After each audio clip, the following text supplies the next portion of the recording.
तो जय हिंद मेरे चैंपियंस भाई, उम्मीद करता हूँ आप बहुत बढ़िया होंगे।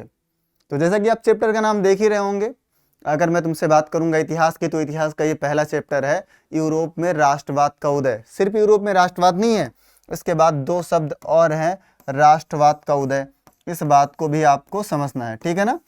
तो इसे एक बात तो स्पष्ट समझ में आ गई कि अगर तुम्हें अपना इतिहास बनाना है, तुम्हें बोर्ड में अच्छे मार्क्स स्कोर करने हैं, तो इसके लिए जरूरी है कि इतिहास के इस चैप्टर को बहुत ध्यान से समझा जाए, क्योंकि इस चैप्टर का बहुत बड़ा कंट्रीब्यूशन होता है एग्जाम में, ठीक है ना। इसीलिए हम इसको बहुत प्यार से पढ़ेंगे, बहुत बढ़िया से और बहुत डिटेल में समझेंगे। हर एक पॉइंट, हर एक टॉपिक को कवर करेंगे जहां से क्वेश्चन आ सकता है या इससे पहले क्वेश्चन आए हुए हैं। तो बिना देरी किए हम लोग आगे बढ़ेंगे। देखो, अगर मैं इस पूरे चैप्टर की बात कर लूंगा तो चैप्टर में एक शब्द तुम्हें दिखेगा यूरोप और दूसरा दिखेगा राष्ट्रवाद, ठीक है ना। उदय का मतलब तो समझते हो ना, उदय का मतलब क्या होता है? उत्पन्न होना। तो इससे एक बात समझ आ गई, उदय का मतलब क्या होता है? उत्पन्न होना या शुरू होना, आप कुछ भी कह लो। और यूरोप तो आप समझते ही हो, और राष्ट्रवाद की हम बात करने वाले हैं। तो सबसे पहले अगर मैं तुमसे बात करूं यूरोप में राष्ट्रवाद, तो एक प्रश्न आता है कि सर ये यूरोप क्या है। पहला प्रश्न जो हर किसी के दिमाग में आता है, आपके दिमाग में भी आ रहा होगा कि सर ये यूरोप क्या है। तो भाई, जब ऐसा प्रश्न आपके दिमाग में आए तो ध्यान से समझना है, यूरोप क्या है। आपके दिमाग में एक प्रश्न आएगा कि सर आप यूरोप में राष्ट्रवाद तो पढ़ा रहे हैं, पर ये यूरोप क्या है। तो ऐसे प्रश्नों को लेकर के घबराना नहीं है, क्योंकि आपके शिवेंद्र भैया आपके साथ हैं। अब यूरोप क्या है? यूरोप तो ठहरा एक महाद्वीप। ध्यान से समझना, यूरोप क्या है, ठीक है। यूरोप एक महाद्वीप है, बात को ध्यान से समझो।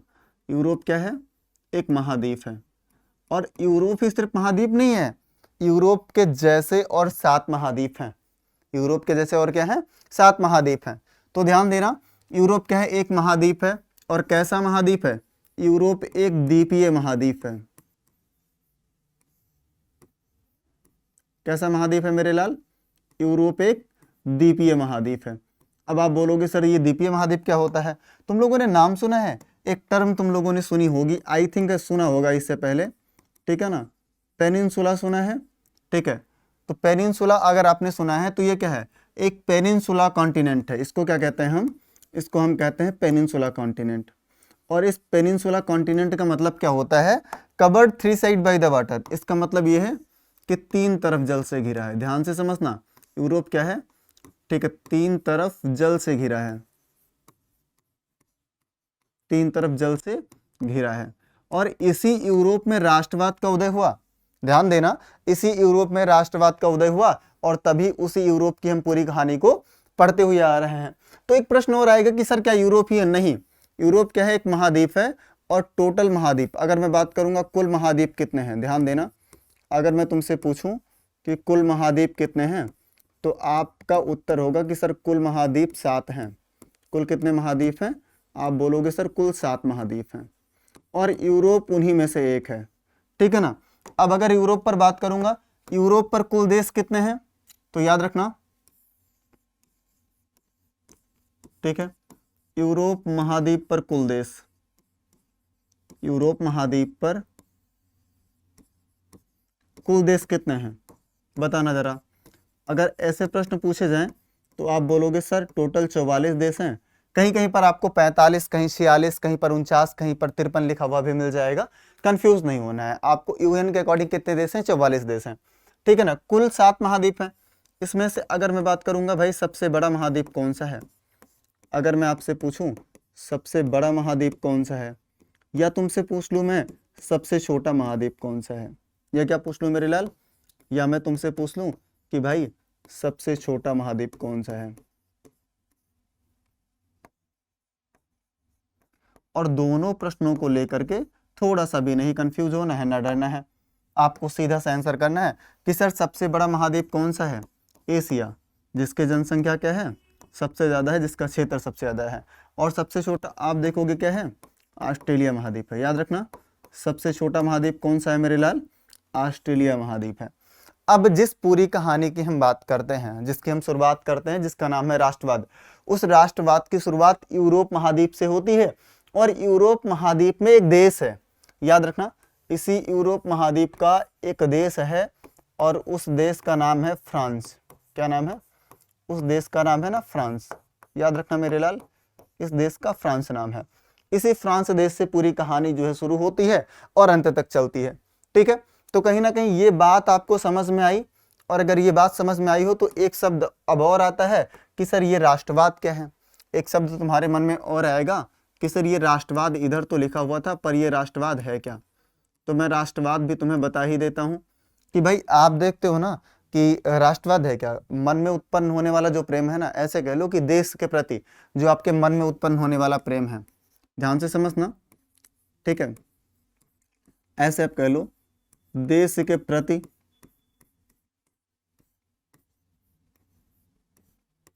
मन में उत्पन्न होने वाला प्रेम। याद रखना, देश के प्रति मन में उत्पन्न होने वाला प्रेम जो है वो क्या कहलाता है,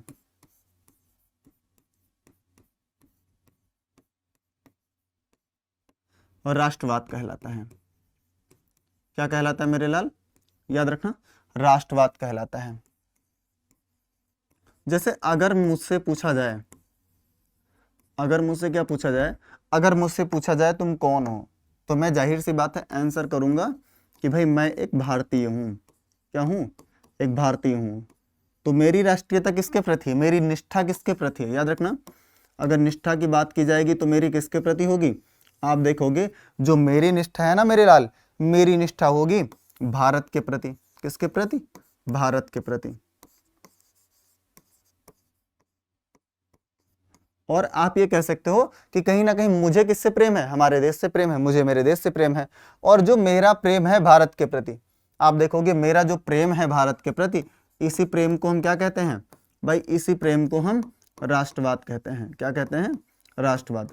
और हर एक व्यक्ति जो जिस देश में रहता है वो उस देश से प्रेम करता है, उसी को हम क्या कहते हैं, राष्ट्रवाद कहते हैं। इतनी बात समझ में आ गई क्या, इतनी बात तुम्हें समझ में आ गई।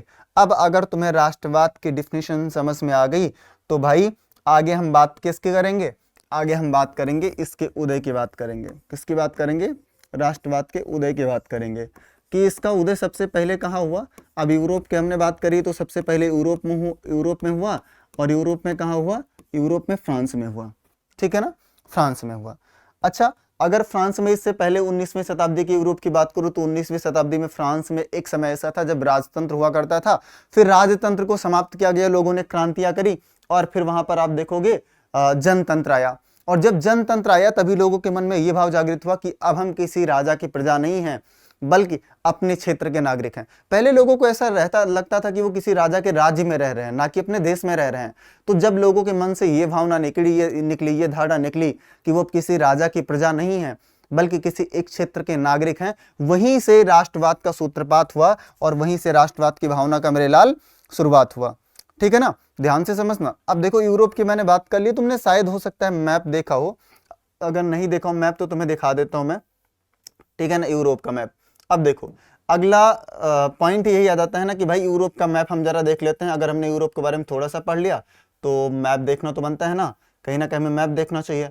तो मैप मैं आपको दिखा देता हूं मेरे लाल, ताकि एक बात आपको अच्छे से समझ में आ जाए यूरोप के बारे में भी। ठीक है, ओके गुड। अब ध्यान से समझना, ठीक है। आगे अब देखोगे यूरोप का मानचित्र।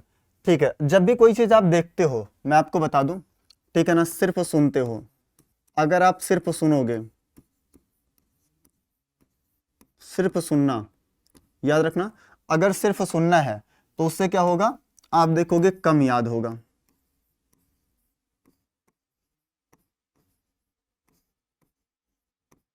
कम याद होगा।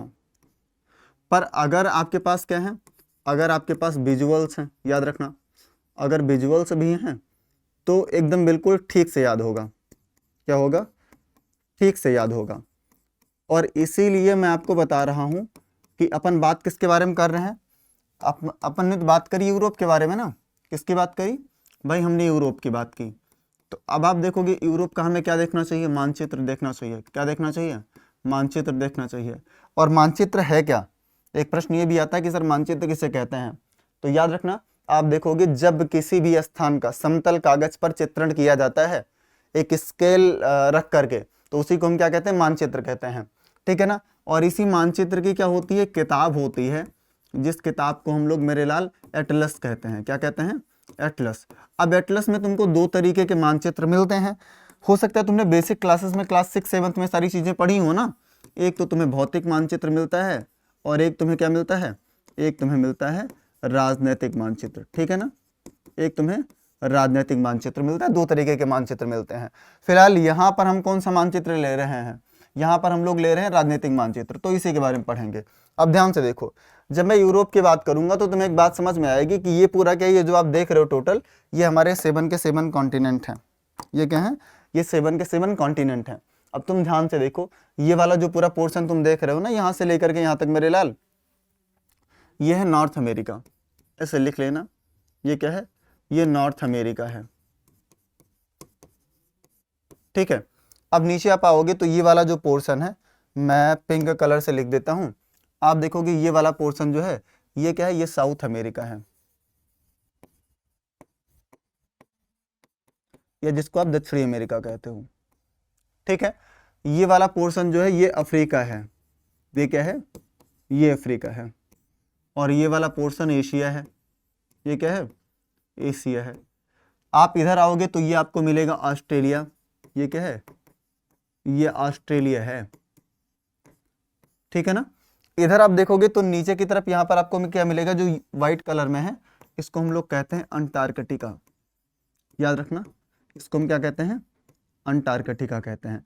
अब एक महाद्वीप बचा जिसके बारे में हम लोग बात कर रहे थे थोड़ी देर पहले, वो ये वाला है, इसी को कहते हैं यूरोप। छोटा सा महाद्वीप है, यूरोप है। और ये जो यूरोप है ना भाई, इस यूरोप ने तबाही मचा करके रख दी। क्रांति पूरी शुरुआत यहाँ से हुई और संपूर्ण विश्व में राष्ट्रवाद शुरू यहाँ से हुआ, और धीरे धीरे देखते देखते हर जगह राष्ट्रवाद फैल गया। मतलब यूरोप से राष्ट्रवाद की शुरुआत होती है और संपूर्ण विश्व में ये फैलता चला जाता है। इस पूरी घटना को हमें यहीं से समझना है। अब उसी यूरोप में एक देश से शुरू हुआ, ऐसा तो है नहीं कि संपूर्ण यूरोप में एक साथ शुरू हुआ, एक देश से शुरू हुआ। इसी यूरोप में आपको एक देश मिलेगा फ्रांस, क्या मिलेगा, फ्रांस, एक देश मिलेगा फ्रांस। और अगर इसे फ्रांस के राजधानी की बात करें, किसकी बात करें, अगर इसी फ्रांस की ना राजधानी की बात करें मेरे लाल, तो याद रखना ये जो फ्रांस है ना, इसी की राजधानी कहाँ है, इसकी राजधानी पेरिस में है। कहाँ है, पेरिस में है। और यहीं से राष्ट्रवाद की शुरुआत हुई। यहीं से क्या होता है, यहीं से राष्ट्रवाद की शुरुआत होती है। क्लियर है ना, क्या इतनी बात आपको समझ में आ रही है। जहां पर भी कोई डाउट होगा, कोई दिक्कत होगी, आप लोग बताते रहिएगा। फिलहाल मैं कोशिश ये करूंगा कि तुम्हारे डाउट इतने बेसिक लेवल से उठाऊं कि आपको कुछ भी समस्या ना हो। अब आप देखोगे ये फ्रांस है, तो फ्रांस के कुछ पड़ोसी देश भी दिखेंगे, जैसे ऊपर की तरफ आपको नीदरलैंड दिखेगा, ठीक है ना। नीदरलैंड की हम बात करेंगे, एक जगह नीदरलैंड आएगा और नीदरलैंड के बारे में थोड़ा सा मैं आपको बताऊंगा भी। ऊपर आपको दिखेगा ग्रेट ब्रिटेन। अब ग्रेट ब्रिटेन की तो बात करनी ही करनी है, लास्ट में आप देखोगे ग्रेट ब्रिटेन की दास्तान, ठीक है ना। तो कहीं ना कहीं वहां पर ब्रिटेन का नाम आएगा ही, वहां पर ब्रिटेन के बारे में हम लोग पढ़ेंगे ही, तो वो चीजें हमें पढ़नी है।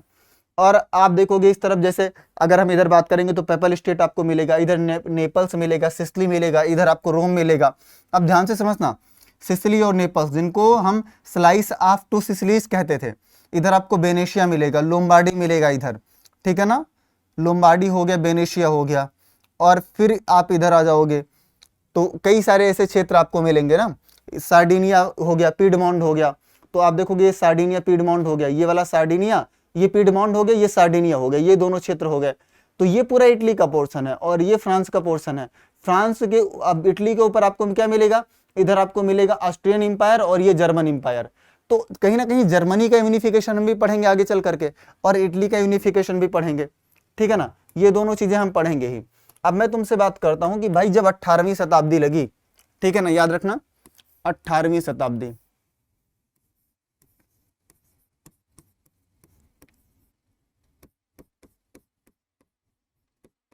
अठारहवीं शताब्दी का यूरोप, ठीक है। अब अगर मैं तुमसे 18वीं शताब्दी के यूरोप की बात करूं तो एक बात तो आपको समझ में आ जाएगी कि भाई अगर हम आगे प्रशासनिक व्यवस्था की बात करें, बताओ जरा वहां का प्रशासन कैसे चलता था, ठीक है ना, बताना जरा प्रशासनिक व्यवस्था कैसे थी। आप जाहिर सी बात है देखोगे और बोलोगे, आप क्या कहोगे, आप बोलोगे सर प्रशासनिक व्यवस्था तो ऐसी थी कि वहां पर क्या था, निरंकुश राजतंत्र था। क्या था, निरंकुश राजतंत्र था। अब ये निरंकुश राजतंत्र क्या होता है भाई, पहले तो तुम समझ लो कि ये राजतंत्र क्या होता है। पहले तो तुम ये समझ लो राजतंत्र क्या होता है। राजतंत्र मतलब होता है राजा का शासन। क्या मतलब होता है? राजा का शासन, कि भाई राजा शासन कर रहा है, वहां पर किसी भी प्रकार की कोई सरकार इत्यादि नहीं है। ठीक है ना। दूसरी बात, अब एक टर्म और आ जाती है हमारे सामने कि निरंकुश क्या है। याद रखना, जिस पर किसी भी प्रकार का अंकुश ना हो, जिस पर मेरे लाल किसी भी प्रकार का, ठीक है, जिस पर किसी भी प्रकार का अंकुश ना हो, उसे क्या कहते हैं? उसी को हम लोग निरंकुश कहते हैं। उसी को हम लोग क्या कहते हैं? निरंकुश कहते हैं। ठीक है। अब ये निरंकुश था क्या, इसके बारे में बात करते हैं कि अगर राजा का शासन जो है निरंकुश है, तो ये करेंगे क्या भाई? जाहिर सी बात है, ये जनता का शोषण करेंगे। ये क्या करेंगे? जनता का शोषण। और जो कि यूरोप में भी हो रहा था, जनता का बहुत बुरी तरीका से शोषण हो रहा था, और ऐसे में जनता क्या होगी? परेशान हो जाएगी। जाहिर सी बात है, जब आप किसी को परेशान करना शुरू करोगे तो थोड़ा करोगे, थोड़ा सा और ज्यादा करोगे, एक स्थिति ऐसी आएगी कि अब अगर उसने और परेशानी सही तो बेचारा या तो मर जाएगा या तो फिर वो विद्रोह कर देगा। तो हर एक इंसान अपने एक पीक पॉइंट तक परेशानी को झेलता है, उसके बाद या तो वो मर जाता है या तो वो विद्रोह कर देता है। तो सेम स्थिति फ्रांस के लोगों के साथ हुई कि इन लोगों का लगातार शोषण हो रहा था। तो इन लोगों ने क्या किया भाई? इन लोगों ने स्वतंत्रता के लिए, याद रखना,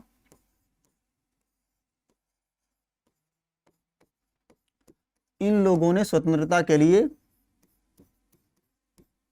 मांगे रखी।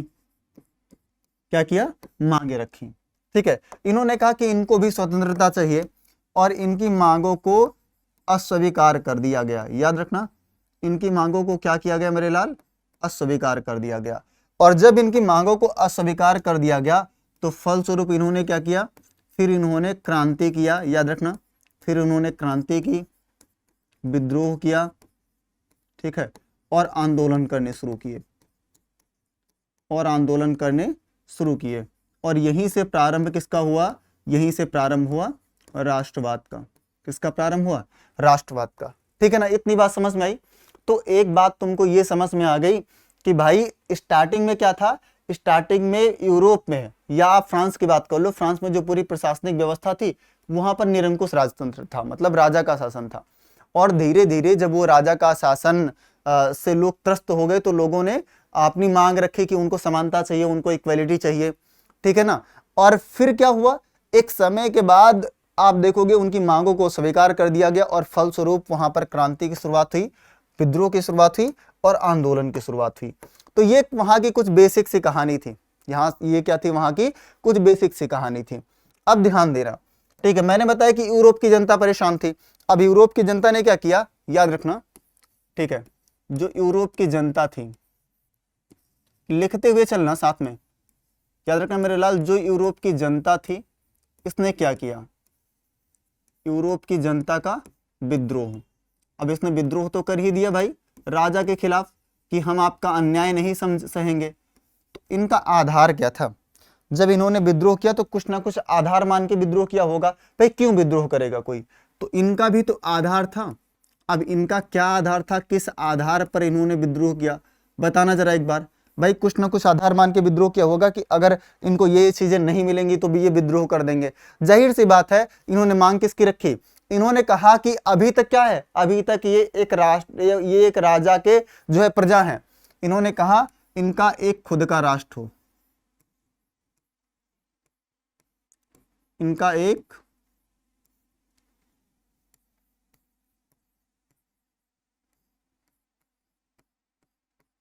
खुद का राष्ट्र हो। इनका क्या हो? इनका एक खुद का राष्ट्र हो, पहला चीज। ठीक है ना। दूसरा आप देखोगे स्वतंत्रता।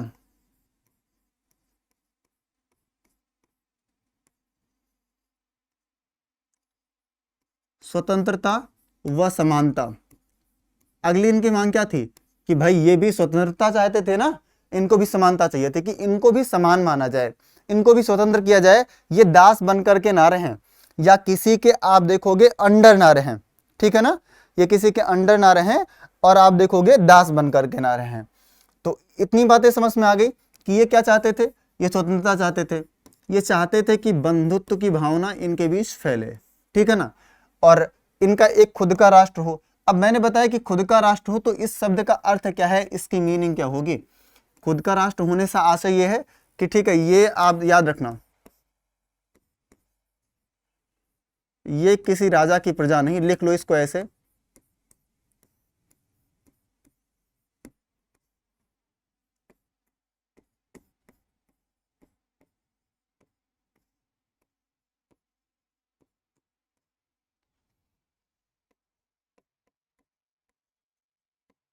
बल्कि अपने देश के नागरिक बने।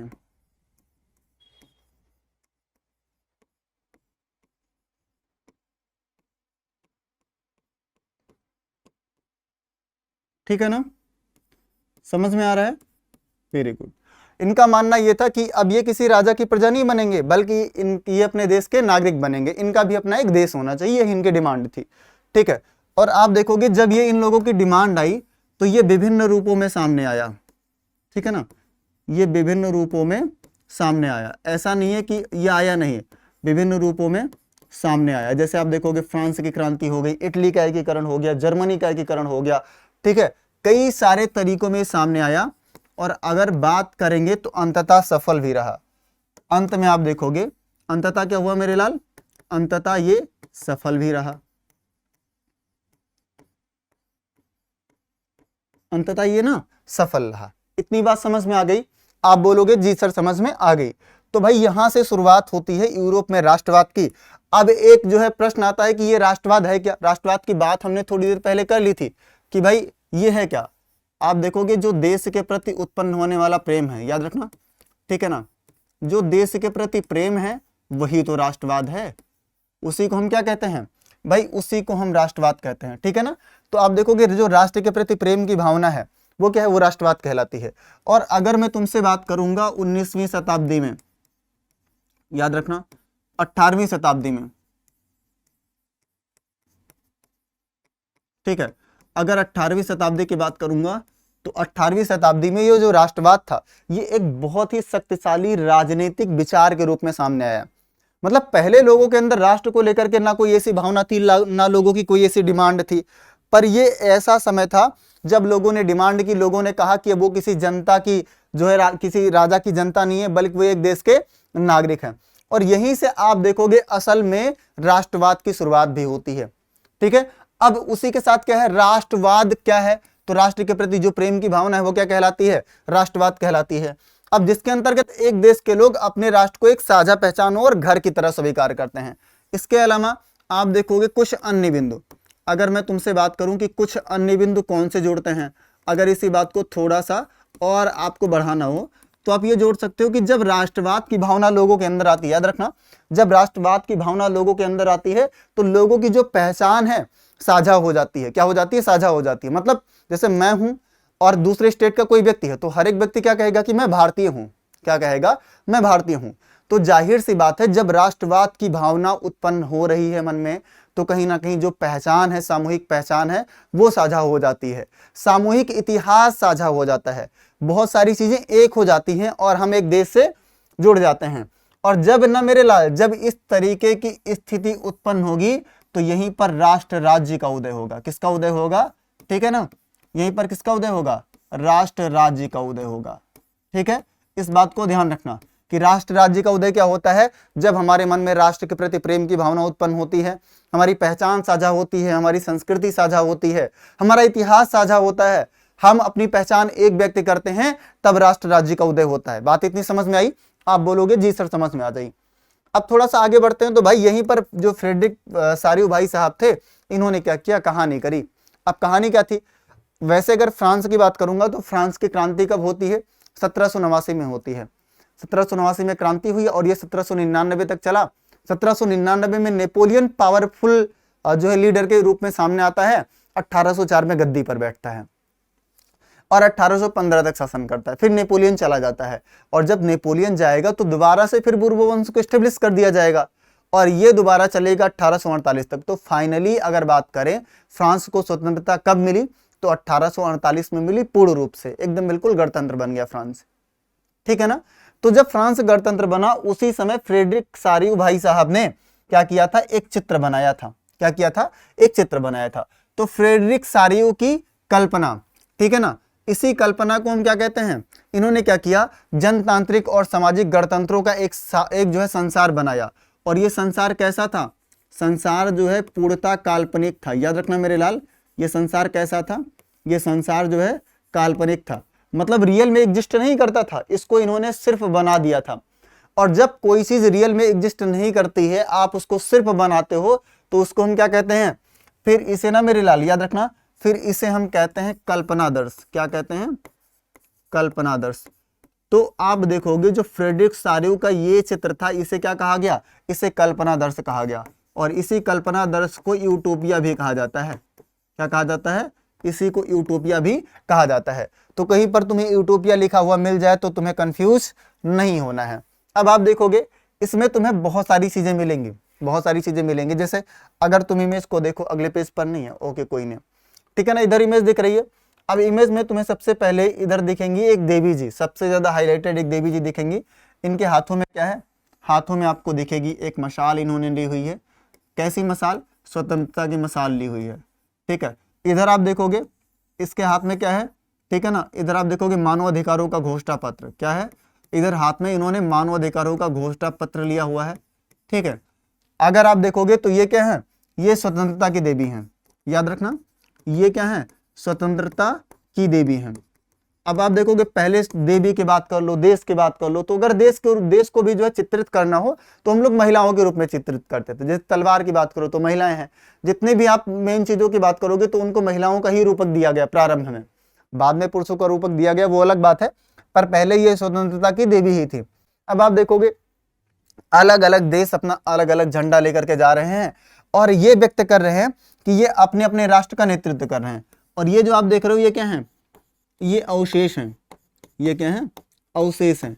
और किसके आप देखोगे, निरंकुश स्थानों के, किसके, निरंकुश स्थानों के। इसका मतलब कि लोगों के मन में राष्ट्र के प्रति प्रेम की भावना उत्पन्न हुई है, लोग स्वतंत्रता के देवी की तरफ बढ़ रहे हैं। और इन्होंने क्या किया है, जो निरंकुश राजतंत्र के स्थान थे उन्हें तोड़ के ढहा दिया है, उन्हें तोड़ के क्या किया है, ढहा दिया है।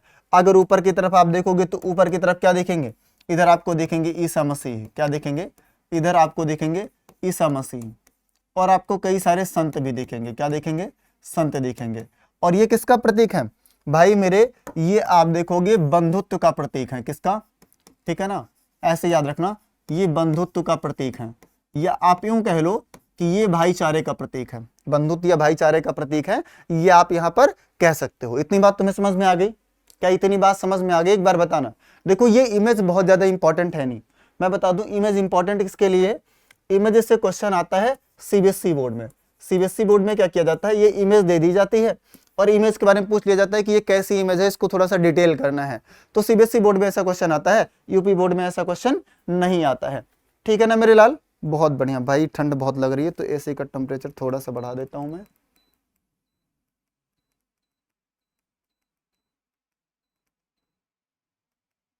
हाँ कोई ना, ठीक है, ध्यान से समझना, बहुत बढ़िया।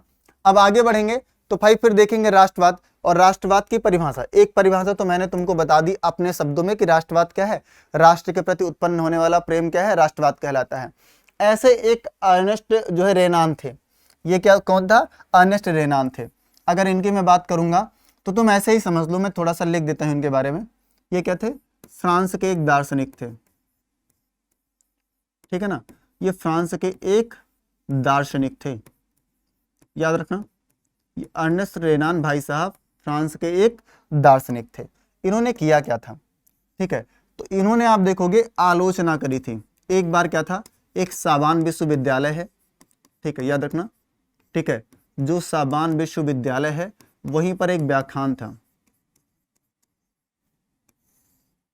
यहां पर क्या था, एक व्याख्यान था, और उसी व्याख्यान में इन्होंने क्या किया था, आलोचना की थी जो राष्ट्रवाद की परिभाषा थी। मतलब इन्होंने उस साबान विश्वविद्यालय के व्याख्यान में जो पुरानी राष्ट्रवाद की परिभाषा थी उसकी आलोचना की थी।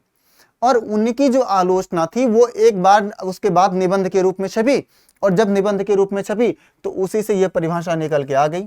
उसी से ये परिभाषा निकल के आ गई कि राष्ट्र जो है प्रयासों, बलिदानों और भक्ति के एक लंबे अतीत की परिणत है। राष्ट्र जो है बड़े पैमाने पर, ठीक है ना, राष्ट्र बड़े पैमाने पर एकता और इसके अस्तित्व का एक दैनिक नक्शा बनाना है। ठीक है, इन्होंने क्या कहा कि जब आप राष्ट्र के प्रति कंटिन्यूअसली एफर्ट डालते हो तो जो आप बलिदान देते हो उस बलिदानों का परिणाम हमारा राष्ट्र है।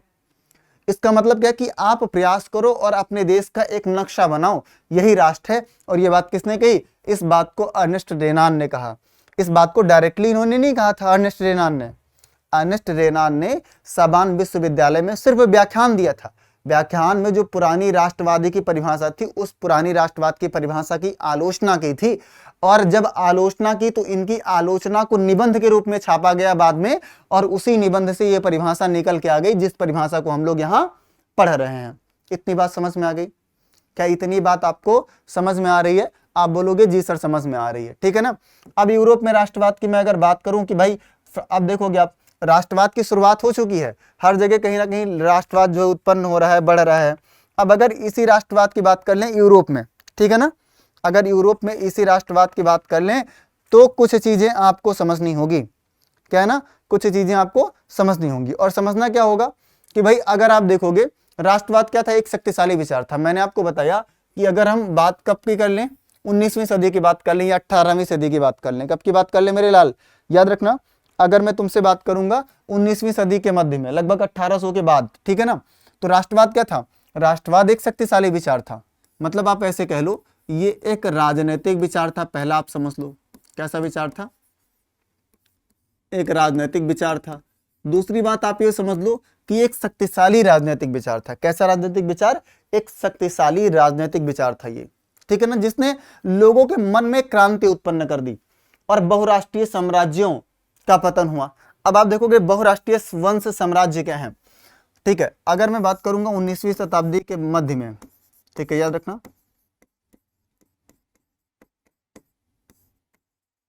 19वीं शताब्दी के मध्य में, ठीक है, यहां पर बहुराष्ट्रीय आप देखोगे साम्राज्य थे।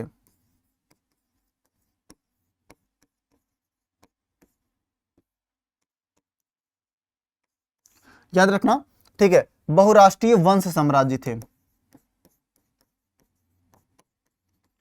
तो इनको क्या किया गया? ये समाप्त हुए। और जब ये समाप्त हुए तो आप देखोगे राष्ट्र राज्य का उदय हुआ। किसका उदय हुआ? ठीक है, राष्ट्र राज्य का उदय हुआ। और जनता को क्या लगा भाई? जनता को ये लगा, याद रखना, ठीक है। अब आप देखोगे ये क्या है फिर? प्रजा नहीं। जनता को ये लगा कि ये प्रजा नहीं है, ये प्रजा नहीं है, ये क्या है? हम नागरिक हैं। जनता को लगा कि हम प्रजा नहीं हैं, हम नागरिक हैं अब एक देश के, ठीक है। और आगे आप देखोगे जो आधुनिक राष्ट्र राज्य है इसका उदय हुआ, ठीक है। और फ्रांस के 1789 की क्रांति ने मार्ग प्रशस्त किया। अब अगर पूरे यूरोप में राष्ट्रवाद के उदय की बात कर लें कि राष्ट्रवाद के उदय की शुरुआत कहाँ से हुई, तो पूरी घटनाक्रम को हमें समझना पड़ेगा कि सबसे पहले यूरोप में निरंकुश राजतंत्र था, उसके बाद में निरंकुश राजतंत्र के खिलाफ जनता ने विद्रोह किया और ये राष्ट्रवाद की भावना पूरे यूरोप में फैलती चली गई। तो पहले क्या था? पहले यूरोप में अलग अलग स्थानों पर अलग अलग राजा शासन करते थे, अलग अलग वंश शासन करते थे। और जब इन अलग अलग वंशों का उदय अस्त हुआ, इन अलग अलग वंशों का जब पतन हुआ, ये जब वंश समाप्त हुए तो उसकी जगह पर राष्ट्र राज्य का उदय हुआ और लोगों को यह बात लगने लगी कि अब वो किसी राजा के प्रजा नहीं बल्कि अपने देश के नागरिक हैं। लोगों के मन में अपने देश के प्रति प्रेम उत्पन्न होना तब शुरू हुआ। और इसी के साथ ही हम लोग देखते हैं कि फ्रांसीसी क्रांति। अब भाई फ्रांसीसी क्रांति का बहुत बड़ा योगदान था राष्ट्रवाद में। फ्रांसीसी क्रांति का क्या था? बहुत बड़ा मेरे लाल योगदान था राष्ट्रवाद में, ठीक है। उसी योगदान को हमें कहीं ना कहीं समझना है। अब अगर फ्रांसीसी क्रांति की मैं तुमसे बात करूं तो एक बात तुम्हें तो समझ में आ ही गई होगी ना कि फ्रांसीसी क्रांति हुई कब थी, ठीक है। आपको याद होगा कि भाई अगर हम बात करें फ्रांसीसी क्रांति की तो आप देखोगे 18वीं सदी में, ठीक है। हुई कब? पहली बात 18वीं सदी में, ठीक है, ध्यान से समझना। 18वीं सदी में फ्रांस था क्या?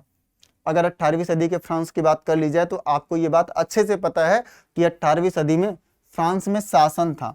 फ्रांस में क्या था? आप देखोगे असीमित राजतंत्र था।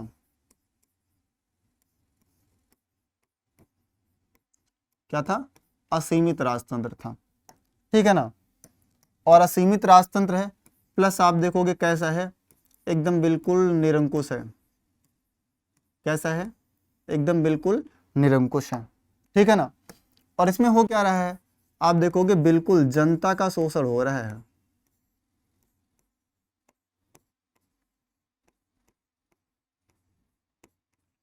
क्या हो रहा है? जनता का शोषण हो रहा है, ठीक है ना।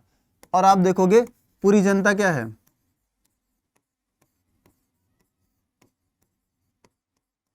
जनता परेशान है, अधिक कर पेमेंट करना पड़ रहा है।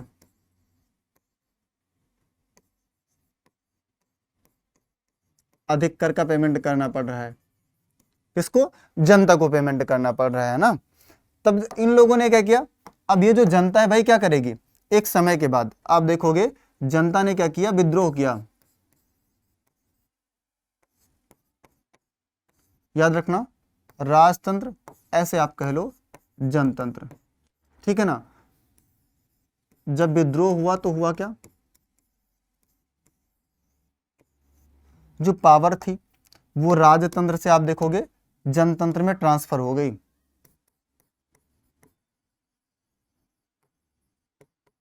पावर कहां से कहां ट्रांसफर हो गई, राजतंत्र से जनतंत्र में ट्रांसफर हो गई।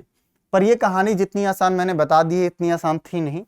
इस कहानी को समझने के लिए तुम्हें कुछ अन्य बातों पर भी नजर डालनी होगी, और डालना होगा फ्रांस पर नजर, ठीक है ना। कि अगर मैं तुमसे बात करूंगा, ठीक है, वो समय कब का था, आप याद रखना मेरे लाल, 1774 का समय था। 1774, ठीक है ना। 1789 में तो फ्रांस की क्रांति हुई, हम बात कब की कर रहे हैं, 1774 की। तो 1774 में, ठीक है, आप देखोगे फ्रांस की गद्दी पर एक नया शासक आता है, ठीक है।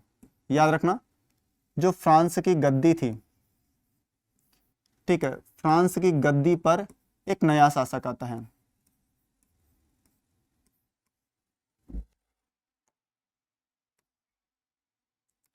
फ्रांस की गद्दी पर एक नया शासक आता है। अब ये नया शासक था कौन, ठीक है, एक नया शासक। इस नए शासक का नाम था लुई 16,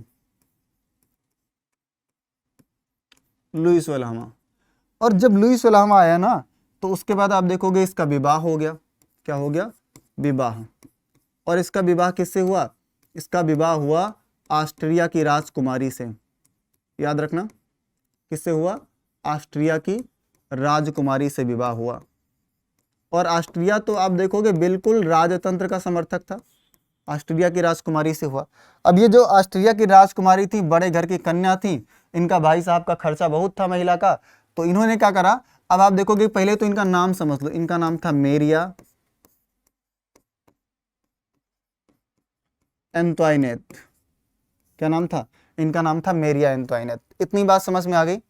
जब ये गद्दी पर बैठा, आप देखोगे जब ये गद्दी पर बैठा तो उस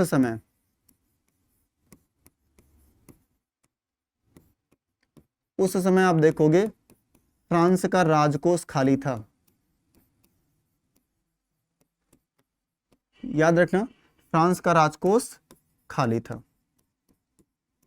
और साथ ही आप देखोगे फ्रांस पर कर्ज भी था। क्या था?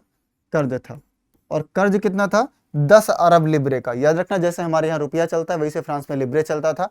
तो फ्रांस पर कर्ज था कितना? आप देखोगे 10 अरब लिब्रे का कर्ज था फ्रांस पर, ठीक है ना। 10 अरब लिब्रे का कर्ज था। प्लस साथ ही आप देखोगे प्रशासनिक व्यवस्था को चलाने के लिए, ठीक है ना, अगर प्रशासनिक व्यवस्था चलानी हो तो भाई प्रशासनिक व्यवस्था चलाने के लिए क्या चाहिए? चलाने के लिए मनी की नीड होगी। और राजा ने क्या किया, ठीक है, आप देखोगे इसने टैक्स को बढ़ाने की बात करी। इसने क्या कहा कि टैक्स को बढ़ाएंगे। और जब टैक्स को बढ़ाने की बात करी तो इसीलिए आप देखोगे इसने क्या किया, स्टेट जनरल की सभा बुलाई। टैक्स को बढ़ाने के लिए स्टेट जनरल की सभा बुलाई। स्टेट जनरल की सभा बुलाई। अच्छा, अब ये स्टेट जनरल क्या था? एक डाउट आएगा मन में कि सर ये स्टेट जनरल क्या था, तो मैं आपको बता देता हूँ स्टेट जनरल क्या था। इसने क्या किया कि टैक्स को बढ़ाने के लिए लुईस वाल्हामा ने स्टेट जनरल की सभा बुलाई। तो सबसे पहले तो ये समझ लो स्टेट जनरल में बेसिकली इसमें फ्रांसीसी समाज पूरा शामिल था। याद रखना, इसमें क्या था, इसमें जो है पूरा फ्रांसीसी समाज शामिल था। अब फ्रांसीसी समाज को थोड़ा सा समझने के लिए 3 चीजें आपको याद होंगी, शायद आपने हो सकता है पहले पढ़ा हो। अगर पढ़ा होगा आपने तो अच्छी बात है, नहीं पढ़ा होगा तो भी अच्छी बात है। अगर आपको याद होगा तो आपने शायद पढ़ा हो, आपने पढ़ा होगा ना कि सबसे पहले आप देखोगे पादरी वर्ग था फ्रांस में, एक जो वर्ग था जिसको पादरी वर्ग कहते थे, ठीक है ना। उसके बाद आप देखोगे फिर कुलीन वर्ग था, फिर क्या था, कुलीन वर्ग था, और एक आपको और मिलेंगे, ये क्या थे, ये जनसाधारण थे। ये क्या थे, ये जनसाधारण वर्ग था, ठीक है ना। अब इन तीनों वर्गों में अलग अलग सदस्य शामिल हुआ करते थे। जैसे आप देखोगे भाई, इसमें जो ऊंचे लोग हैं, ऐसे कह लो ना, इसमें ये दोनों वर्ग कैसा वर्ग है, ऐसे आप समझ लो कि ये जो दोनों वर्ग है ना, ये धनी वर्ग है, ये धनी वर्ग, प्लस इसमें कौन आएगा, राजा महाराजा आएंगे। इनको क्या प्राप्त है, इनको विशेषाधिकार प्राप्त है। इनको क्या प्राप्त था, इनको विशेषाधिकार प्राप्त था। विशेषाधिकार में क्या था, नो टैक्स, मतलब इनको टैक्स नहीं पेमेंट करना पड़ेगा, ठीक है। पर टैक्स बढ़ाना होता था तो तीनों लोगों की सभा को बुलाना पड़ता था, और जो तीनों लोगों की सभा थी उसी को स्टेट जनरल कहा जाता था। जनसाधारण में कौन आता था, इसमें किसान आते थे। कौन आता था, इसमें किसान आते थे। इसमें आप देखोगे गरीब जनता आती थी, जो गरीब जनता है वो आती थी। इसमें मजदूर आते थे, ठीक है ना। इसमें आप देखोगे वकील आते थे। कौन आता था, वकील आते थे। इसमें शिक्षक बेचारे आते थे। ये सारे लोग इसमें आते थे, ऐसे बहुत सारे लोग इसमें आते थे। तो भाई टैक्स पे करने का जो भार था, आप देखोगे टैक्स किसके पास जाएगा, वो इन्हीं के पास जाएगा। और ये बेचारे ऑलरेडी इतने गरीब हैं। साथ ही फ्रांस में आप देखोगे 1788 में क्या हुआ, अकाल पड़ गया, या वहां की फसल खराब हो गई सूखे पड़ने की वजह से, और फ्रांस की फसल खराब हो गई तो वहां पर जो पाव रोटी थी उसकी कीमतें बहुत बढ़ गई। और जब इन्होंने प्रपोजल रखा, जब इन्होंने बात रखी टैक्स बढ़ाने की, तो उसी समय आप देखोगे, मैं आपको सिचुएशन बताऊंगा, 1789 का समय है। तो समय कब का है, 1789, 14 जुलाई 1789, ठीक है ना। उसी समय आप देखोगे बास्तिल दुर्ग का पतन हो गया। क्या हुआ मेरे लाल, बास्तिल दुर्ग का पतन हो गया। और वहीं से ना आप देखोगे ये समस्या बढ़ी। तो याद रखना, ठीक है, जब राजा ने क्या किया, स्टेट जनरल की सभा बुलाई, तो आप देखोगे अंततः, ठीक है, जो कुलीन वर्ग था,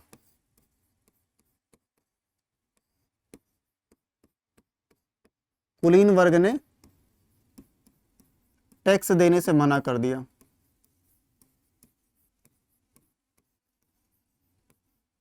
याद रखना, कुलीन वर्ग ने क्या किया, टैक्स देने से मना कर दिया। तो जो टैक्स का भार था,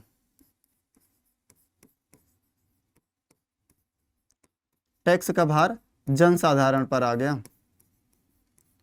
किस पर आ गया, जनसाधारण पर। और फिर इन लोगों ने क्या शुरू किया, इन लोगों ने क्या शुरू किया मेरे लाल, विद्रोह शुरू किया। क्या शुरू किया, विद्रोह शुरू किया। देखो मैं तुम्हें कहानी शॉर्ट में बता रहा हूं। इसके बाद ये लोग क्या करते हैं, ये लोग यहां से निकलते हैं, जनसाधारण जो लोग गए थे ये निकलते हैं।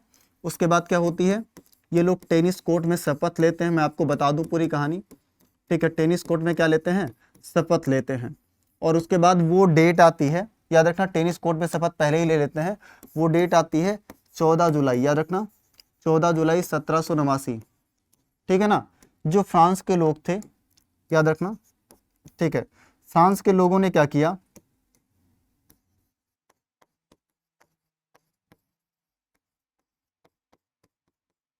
फ्रांस के लोग, इन्होंने बास्तिल दुर्ग को तोड़ दिया।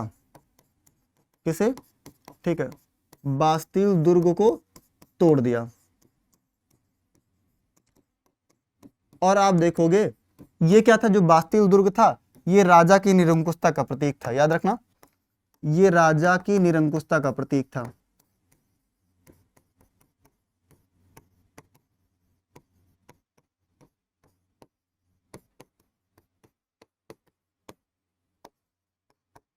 ठीक है ना, ये क्या था मेरे लाल, ये राजा की निरंकुशता का प्रतीक था। इसी को लोगों ने तोड़ दिया। और जब इसको तोड़ा तो ये आप देखोगे सबसे महत्वपूर्ण घटना थी। ये क्या थी, आप देखोगे सबसे महत्वपूर्ण घटना, याद रखना, ये मेरे लाल सबसे महत्वपूर्ण घटना थी जहां से क्रांति की शुरुआत हुई, ठीक है, यहीं से फ्रांसीसी क्रांति की शुरुआत होती है और इसी को कहा जाता है कि भाई राष्ट्रवाद की ये पहली अभिव्यक्ति थी। अब एक और प्रश्न आता है कि फ्रांसीसी क्रांति की शुरुआत हुई तो कैसे हुई। भाई फ्रांसीसी क्रांति की शुरुआत में कई सारे कारण थे, जैसे आप देखोगे कुछ सामाजिक कारण थे, कुछ आर्थिक कारण थे और कुछ आप देखोगे आपको राजनीतिक कारण भी मिलेंगे, तो कई सारे कारण मिलेंगे ना। तो जब भी फ्रांसीसी क्रांति के कारणों को लिखना हो तो लिखने के लिए जाहिर सी बात है आपको एक बात ध्यान से समझनी होगी, ठीक है ना। तो भाई मैंने बताया कि अलग अलग कारण थे हर एक चीज के, ऐसे फ्रांसीसी जब क्रांति हुई तो फ्रांसीसी क्रांति के भी अलग अलग कारण थे। अब कौन कौन से कारण थे देख लेते हैं। जैसे आप देखोगे इस कारणों को आप ऐसे डिवाइड कर सकते हो, जैसे आप लिख सकते हो ना यहाँ पर राजनीतिक कारण,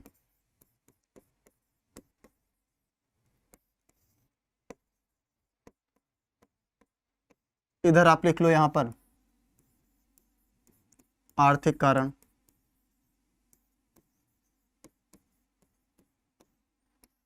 ऐसे आप लिख लो सामाजिक कारण,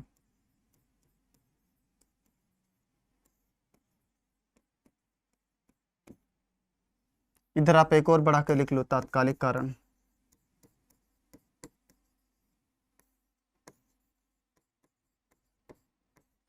ठीक है ना। इसी तरीके से आप ऐसे कार्डों को लिख लो। अब ध्यान से समझना इसे, ठीक है। जैसे जब हम सामाजिक कारण राजनीतिक कारण की बात करेंगे तो भाई क्या है, अब देखो इसने क्या किया, आप देखोगे प्रजा की ओर ध्यान ना देना, प्रजा की ओर कोई ध्यान ना देना, मतलब लुईस वल्हामा ने प्रजा की ओर कोई भी ध्यान नहीं दिया, पहला कारण ये था। पहला कारण क्या था कि भाई लुईस वल्हामा प्रजा की ओर कोई ध्यान नहीं दे रहा था, ठीक है। दूसरा आप देखोगे, ठीक है, दूसरा आप देखोगे मेरे लाल इसने क्या किया, कर को बढ़ाया, कर को बढ़ाना, और आप देखोगे हस्तक्षेप, एक हस्तक्षेप था बहुत ज्यादा, और वो किसका था, वो था मेरिया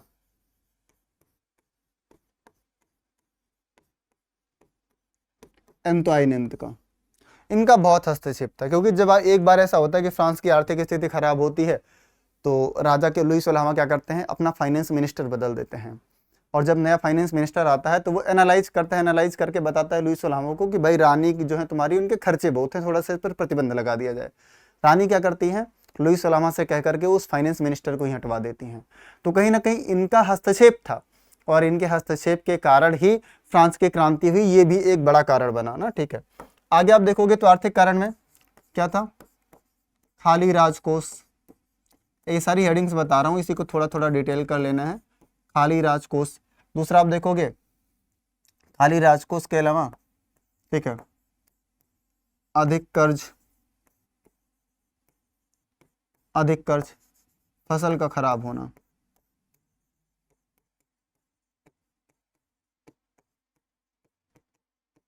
ठीक है ना। इसके बाद जो आता है वो है सामाजिक कारण, कि भाई क्या समाज का भी उसमें कंट्रीब्यूशन था, क्या समाज की वजह से भी ऐसा हुआ। एक प्रश्न ये भी आता है प्यारे बच्चों, तो उस प्रश्न को भी हम समझेंगे कि भाई सामाजिक कारण क्या क्या थे और किस तरीके से सामाजिक कारणों में हुआ। आप देखोगे पहली बात, आप देखोगे क्या था, समाज के बारे में आपको पता है ना कि समाज का 3 वर्ग में विभाजन था, समाज का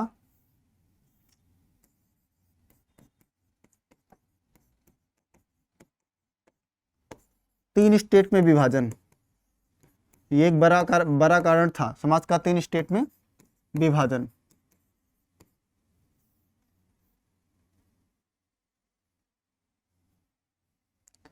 और उसके बाद आप देखोगे कर जो था वो सिर्फ तीसरा वर्ग, जो कर था वो सिर्फ आप देखोगे थर्ड कैटेगरी, ठीक है ना, या ऐसे कह लो जनसाधारण। जो कर था वो किसे पेमेंट करना पड़ता था, वो सिर्फ जनसाधारण को पेमेंट करना पड़ता था। क्लियर है, क्या इतनी बात तुम्हें समझ में आ गई।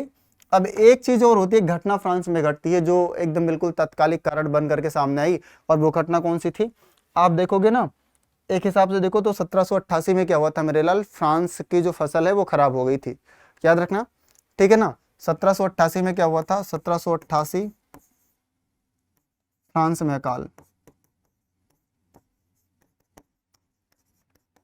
और वहां की फसल खराब हो गई थी। और जब फ्रांस की फसल खराब हुई तो फसल खराब होने के साथ साथ वहां के लोगों ने विद्रोह करना शुरू कर दिया। ठीक है, तो ये फ्रांस की क्रांति के कारण थे। ठीक है ना, ये वहां के कारण थे। अब आप देखोगे भाई फ्रांसीसी क्रांति जब आई तो फ्रांसीसी क्रांति का प्रभाव क्या पड़ा। ठीक है ना, आप देखोगे फ्रांसीसी क्रांति के प्रभाव, अगर प्रभाव की बात कर लें तो इसने क्या किए, कुछ परिवर्तन भी किए। फ्रांसीसी क्रांति ने क्या किए, कुछ परिवर्तन भी किए। और वो परिवर्तन कौन कौन से थे जरा आप लोग एक बार देखेंगे। तो भाई फ्रांसीसी क्रांति से पहले आप देखोगे क्या था, पहले आप देखोगे 1789 में फ्रांस में राजतंत्र के खिलाफ क्रांति हुई। ठीक है ना, इसे क्या कहा जाता है, इसी क्रांति को कहा जाता है, ये राष्ट्रवाद की पहली अभिव्यक्ति थी। क्या कहा जाता है, इसे कहते हैं हम राष्ट्रवाद की पहली अभिव्यक्ति। ठीक है मेरे लाल, ध्यान से समझना, इसे हम राष्ट्रवाद की पहली अभिव्यक्ति भी कहते हैं। ठीक है, अब अगर बात करें तो उस समय आप देखोगे स्वतंत्रता, समानता, बंधुत्व, निरंकुश सत्ता को चुनौती। अब स्वतंत्रता, समानता और जो बंधुत्व की भावना थी, लोगों ने इसको बढ़ाना शुरू किया कि भाई अभी तक हमने राजा महाराजा के अधिकार में बहुत रह लिया, अब उनके अधिकार में हमें नहीं रहना है। हमें क्या करना है, हमें स्वतंत्रता, समानता और बंधुत्व की भावना को आगे बढ़ाना है। ये भावना लोगों के अंदर जागृत हुई यहां से जब फ्रांस की क्रांति हुई। और फ्रांस की क्रांति एक ऐसी क्रांति थी जिससे राष्ट्रवाद की भावना संपूर्ण यूरोप में फैल गई। और यहां से ना एमसीक्यू में प्रश्न आया हुआ है और लगातार आता भी है कि राष्ट्रवाद की पहली अभिव्यक्ति कौन सी घटना थी। आपका आंसर होगा वो फ्रांस की घटना थी, फ्रांस की क्रांति थी। निरंकुश सत्ता को चुनौती, निरंकुश का मतलब क्या है, जिस पर किसी भी प्रकार का अंकुश ना हो। जब कोई राजा शासन करता है तो उस पर किसी भी प्रकार का जनता का अंकुश नहीं होता, वो सब कुछ अपने मन से करता है। वो चाहे तो जनता को दंड दे, वो चाहे तो जनता को माफ कर दे, क्योंकि उसका अपना मन है, अपने अकॉर्डिंग वो चलेगा। और उसी सत्ता को समाप्त करना था, उसी निरंकुश सत्ता को चुनौती देनी थी। समाज और राजनीतिक, सामाजिक और आर्थिक बदलाव, तो जब क्रांति हुई फ्रांस में तो सामाजिक, राजनीतिक और आर्थिक तीनों तरीके से बदलाव किए गए। लोगों ने कोशिश की कि जितनी सोसाइटी है फाइनेंशियली भी स्टेब्लिश हो सके।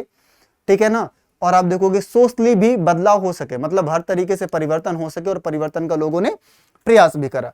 साथ ही आप देखोगे अब हुआ क्या भाई, जब कंप्लीटली इन लोगों ने क्रांति की और पुराने राजतंत्र को चुनौती दी तो परिवर्तन होकर के क्या आया, अब लोगों को लगने लगा कि वो राजा की प्रजा नहीं है। अभी तक लगता था कि हम राजा की प्रजा हैं और हम राजा के अंडर रहते हैं। अब लोगों को लगा कि वो राजा की प्रजा नहीं बल्कि किसी देश के नागरिक हैं।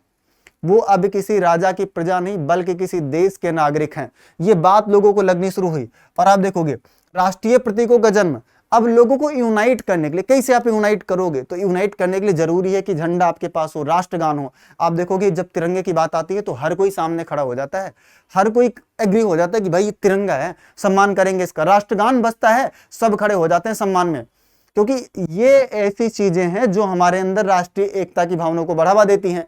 तो ये बात जब फ्रांस के लोगों को रियलाइज हुई कि इस तरीके से राष्ट्रीय एकता की भावना को बढ़ावा दिया जा सकता है, तो इन्होंने भी कोशिश करी। और आप देखोगे राष्ट्रीय प्रतीकों का जन्म, जैसे आप देखोगे राष्ट्रीय ध्वज का जन्म हुआ, राष्ट्रीय गीत, नागरिक अधिकारों का घोषणा पत्र लागू हुआ, और पूरे यूरोप में राष्ट्रवाद की लहर फैल गई। अब यहां से प्रभाव पूरे यूरोप में पड़ा। फ्रांस में तो परिवर्तन हुआ ही हुआ, ये परिवर्तन फ्रांस में सिर्फ ना रह करके बल्कि संपूर्ण यूरोप में फैल गया।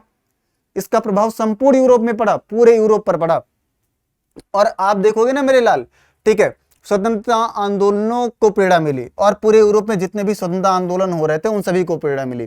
फ्रांसीसी क्रांति ने क्या किया, आधुनिक राष्ट्र राज्य बनने की नींव रखी। और जिस राष्ट्र राज्य की हम लोग बात करते हैं कि भाई राष्ट्र राज्य का उदय हुआ, राष्ट्र राज्य का उदय होगा, उसकी नींव सबसे पहले किसने रखी, याद रखना मेरे लाल, उसकी नींव सबसे पहले फ्रांस ने ही रखी। ठीक है, बहुत बढ़िया, इतना समझ में आ गया। आप बोलोगे जी सर समझ में आ गया, ठीक है ना। अब अगर हम आगे चल करके बात कर लें कुछ अन्य देशों की, तो अब इन चिन्हों की बात कर लो कि भाई फ्रांस ने परिवर्तन क्या क्या किए थे। तो मैंने बताया कि पुरानी राजशाही व्यवस्था को फ्रांस ने चुनौती दे दी और नागरिकों के अधिकारों, स्वतंत्रता, समानता को बढ़ावा दिया और कुछ प्रतीकों को जन्म दिया। कुछ प्रतीकों का जो है इंट्रोड्यूस किया। पहला प्रतीक क्या था, आप देखोगे ला पैट्री। इसको किसने इंट्रोड्यूस किया था, फ्रांस ने इंट्रोड्यूस किया था। ला पैट्री का मतलब क्या था, मातृभूमि। ला पैट्री का मतलब होता है मातृभूमि नहीं होता, बाद में इसको मातृभूमि कहा गया। इसका मतलब था मेरे लाल पितृभूमि। क्या मतलब था, पितृभूमि। जैसे हम लोग कहते हैं ये मातृभूमि है, भारत हमारी माता है, वैसे फ्रांस के लोग कहते थे कि फ्रांस हमारी पितृभूमि है, फ्रांस हमारा पिता है, ऐसा लोग पहले कहते थे। मातृभूमि हो गया बाद में, वो अलग बात है। ले सिटियोन, अब इसका मतलब क्या है, इसका मतलब होता है नागरिक। इन्होंने कहा अब हम राजा की प्रजा नहीं, अब हम एक देश के नागरिक हैं। राष्ट्रीय ध्वज को इंट्रोड्यूस किया जो इनके बीच एकता का प्रतीक था, इनके बीच बंधुत्व की भावना को प्रेरित करता था। ये फ्रांस के लोगों की बात बता रहा हूं, फ्रांस के लोगों की कहानी बता रहा हूं, ठीक है ना मेरे लाल, बहुत बढ़िया।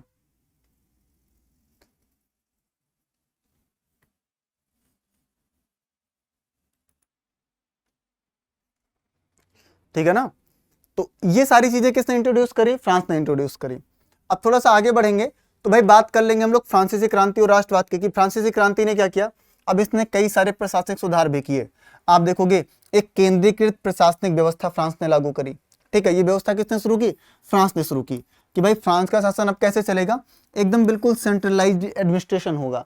तो ये केंद्रीकृत व्यवस्था कहाँ शुरू की गई, फ्रांस में शुरू की गई। बाद में आप देखोगे नेपोलियन आता है, तो नेपोलियन भी इस व्यवस्था को लागू रखता है फ्रांस की। और फ्रांस में आप देखोगे कर और कानून की समान व्यवस्था की गई, कि भाई कर भी समान होगा, कानून भी समान होगा, ये दोनों सभी लोगों के लिए समान रहेंगे। ऐसा नहीं होगा कि कुलीन वर्ग को कम कर देना पड़ रहा है, प्रिविलेज मिला हुआ है, या जनता को ज्यादा कर देना पड़ रहा है। दोनों के लिए कानून और कर कैसे होंगे, दोनों के लिए कानून और कर समान होंगे, एक समान माप तोल की व्यवस्था की गई। तो ये सारे क्या थे, ये सारे परिवर्तन थे जो कहाँ किए गए, जो फ्रांस के क्रांति में किए गए। ठीक है ना मेरे लाल, ये सारे परिवर्तन कहाँ किए गए, फ्रांस की क्रांति में किए गए। ठीक है, बहुत बढ़िया। आगे बढ़ेंगे तो समझेंगे कुछ और बातों को। भाई हम देखेंगे नेपोलियन। अब आप देखोगे सबसे पहला प्रश्न तो तुमसे पूछा जाता है कि नेपोलियन का संबंध क्या पूछा जाता है, कि नेपोलियन भाई साहब का संबंध किससे था। तो इनका संबंध मेरे लाल याद रखना फ्रांस से था। इन्होंने सबसे महत्वपूर्ण काम क्या किया, एक इन्होंने अपनी संहिता लिखवाई। तो नेपोलियन को अक्सर मैं आपको बता दूं कि नेपोलियन जो था इसको क्रांति पुत्र कहा जाता है। नेपोलियन को क्या कहा जाता है, नेपोलियन को क्रांति पुत्र कहा जाता है। ठीक है ना, ऐसे कहते हैं कि अगर क्रांति ना होती तो नेपोलियन प्रकाश में ना आता। इनका जन्म 15 अगस्त 1789 को हुआ था, जिस दिन हमारा देश बाद में आजाद हुआ उसी दिन नेपोलियन का बर्थडे भी मनाया जाता है, नेपोलियन का जन्म भी हुआ था। ठीक है ना, तो जन्म कब हुआ था, 15 अगस्त 1769 को, 89 को नहीं सॉरी, अजैकियो में हुआ था, कोर्सिका द्वीप पर है ये। मृत्यु कब हुई थी, 5 मई 1821 में मृत्यु हुई थी। ठीक है, और कहाँ हुई थी, सेंट हेलेना द्वीप पर हुई थी। अब समझेंगे इसने काम क्या किया था।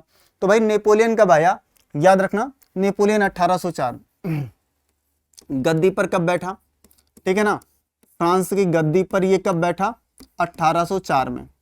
ठीक है ना, और पुनः फ्रांस में क्या शुरू हुआ, नेपोलियन का राजतंत्र शुरू हुआ, नेपोलियन का राज शुरू हुआ। 1804 में इसने क्या किया, सिविल कोड लागू किया, जिसको हम लोग नेपोलियन कोड भी कहते हैं। अब इसमें कुछ प्रावधान किए, इसमें क्या किए, इसने कुछ प्रावधान किए। और मैं बता दूं, एक बात और बता दूं, कि जितने क्षेत्रों को जीता इसने क्या किया, याद रखना। ठीक है, जितने क्षेत्रों को नेपोलियन ने जीता,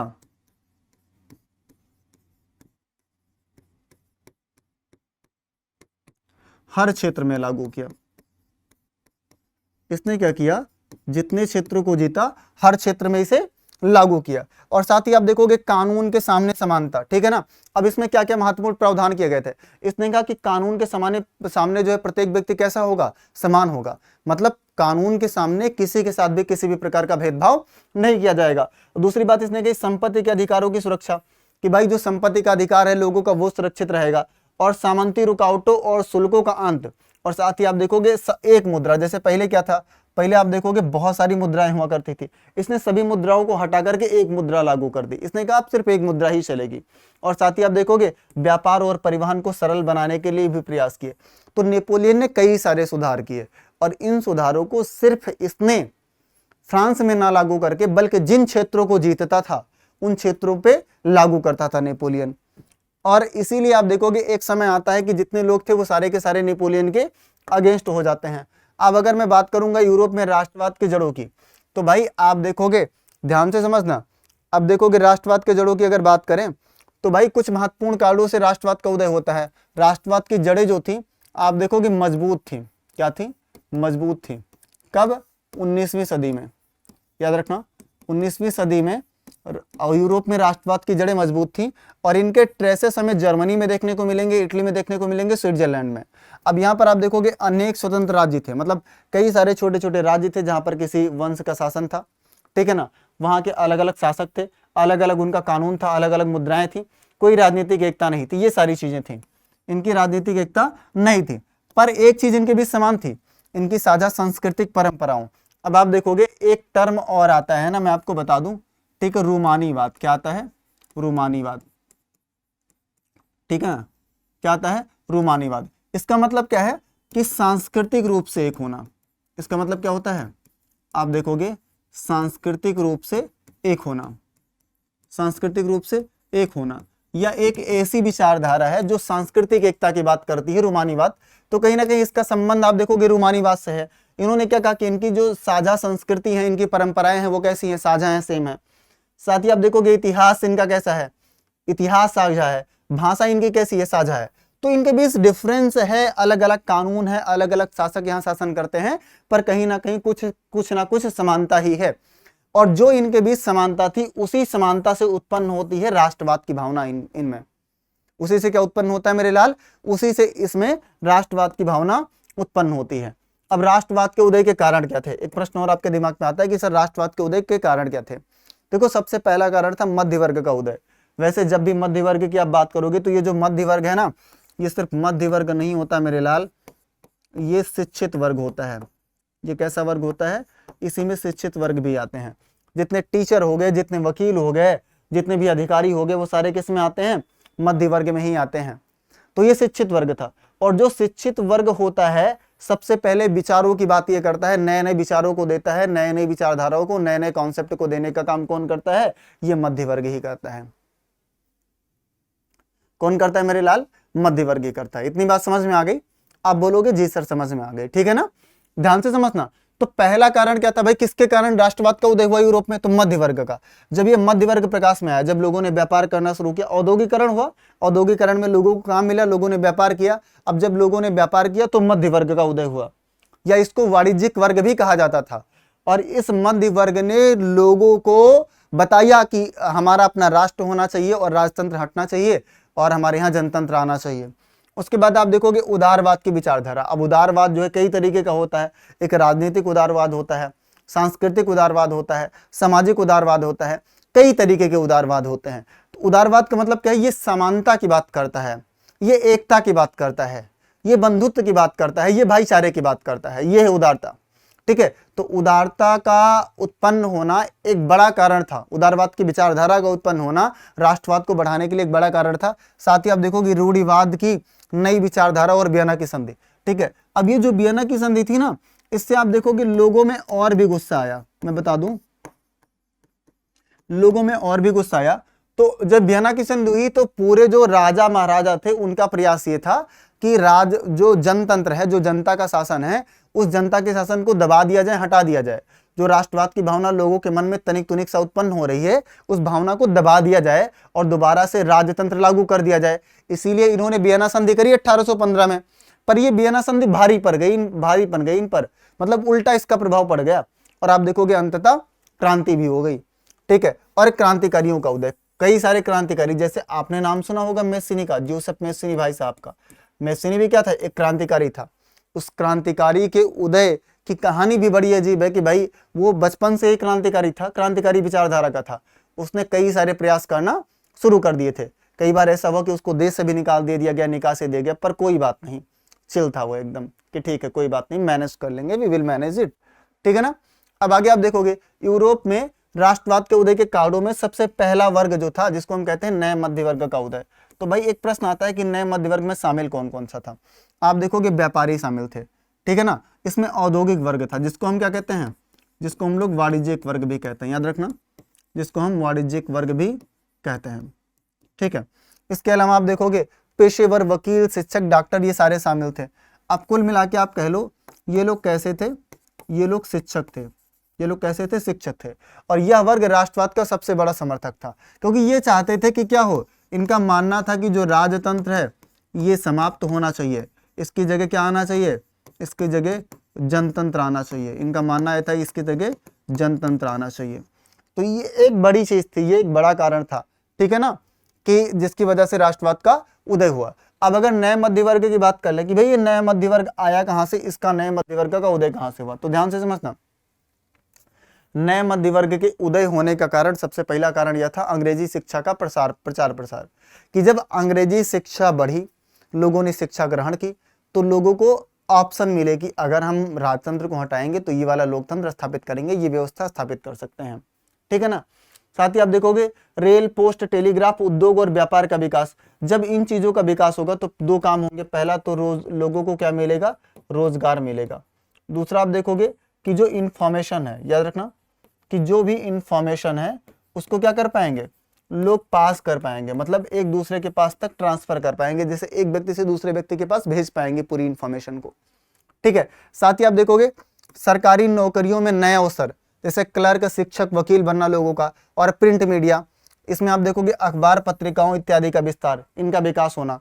तो इनके विकास से भी आप देखोगे राष्ट्रवाद का उदय हुआ, क्योंकि जब आपके मन में राष्ट्र के प्रति प्रेम है, इस भावना को आप बढ़ाना चाहते हैं, लोगों को बताना चाहते हैं, आप कैसे बताओगे लोगों को, कैसे इस भावना को बढ़ाओगे? बढ़ाने के लिए आपके पास पेपर होना चाहिए, पत्र होना चाहिए, और इन पत्रों के विकास ने राष्ट्रवाद के उत्पन्न में एक अहम भूमिका निभाई और एक बड़ी भूमिका निभाई। और ऐसे ही हम देखते हैं कि भाई उदारवादी राष्ट्रवाद क्या था।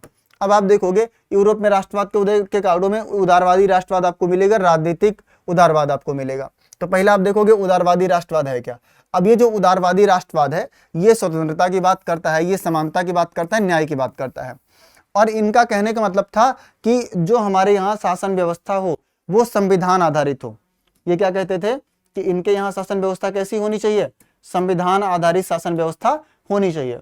पर आप देखोगे आर्थिक दृष्टि से जो उदारवाद था, इसका मतलब अलग था। आर्थिक दृष्टि से उदारवाद की मीनिंग क्या थी कि भाई प्रत्येक व्यक्ति को व्यापार की स्वतंत्रता होनी चाहिए। क्या होनी चाहिए? व्यापार की स्वतंत्रता होनी चाहिए। और जो विभिन्न प्रकार के टैक्सेस लोगों को देने पड़ते हैं, विभिन्न प्रकार के जो टैरिफ लगाए गए हैं, उन टैरिफ्स को हटा दिया जाए, उन टैक्सेस को हटा दिया जाए। ये मानना था किसका? आर्थिक उदारवाद का। और इधर अगर मैं बात कर लूंगा राजनीतिक उदारवाद की, तो राजनीतिक उदारवाद कहता था कि अगर एक व्यक्ति हो तो उसको वोट देने का अधिकार हो, और उस व्यक्ति की वोट अमीर हो या गरीब, और दूसरे व्यक्ति की वोट, सभी के वोटों का मूल्य कैसा होना चाहिए? समान होना चाहिए। अल्टीमेटली वोटिंग में भी ये बात किसकी करते हैं? समानता की बात करते हैं। ठीक है ना। किसकी बात करते हैं? समानता की। और जो प्रेस व्यवस्था है वो कैसी होनी चाहिए? पूर्णतः स्वतंत्र होनी चाहिए। मतलब प्रेस व्यवस्था कैसी होनी चाहिए? स्वतंत्र होनी चाहिए। साथ ही आप देखोगे कानून का शासन, ठीक है ना। और महिलाओं ने भी समान मताधिकार की मांग शुरू की। महिलाओं ने क्या किया? समान मताधिकार की मांग शुरू की। यहीं से आगे बढ़ेंगे तो बात करेंगे वियना की संधि। अगला आप देखोगे जो सबसे बड़ा कारण था राष्ट्रवाद के उदय में, वो थी वियना की संधि। ठीक है ना। अब नेपोलियन की हार, तुम्हें याद होगा कि नेपोलियन आया कब। अब अगर नेपोलियन की बात कर लो तो भाई जो नेपोलियन भाई साहब थे,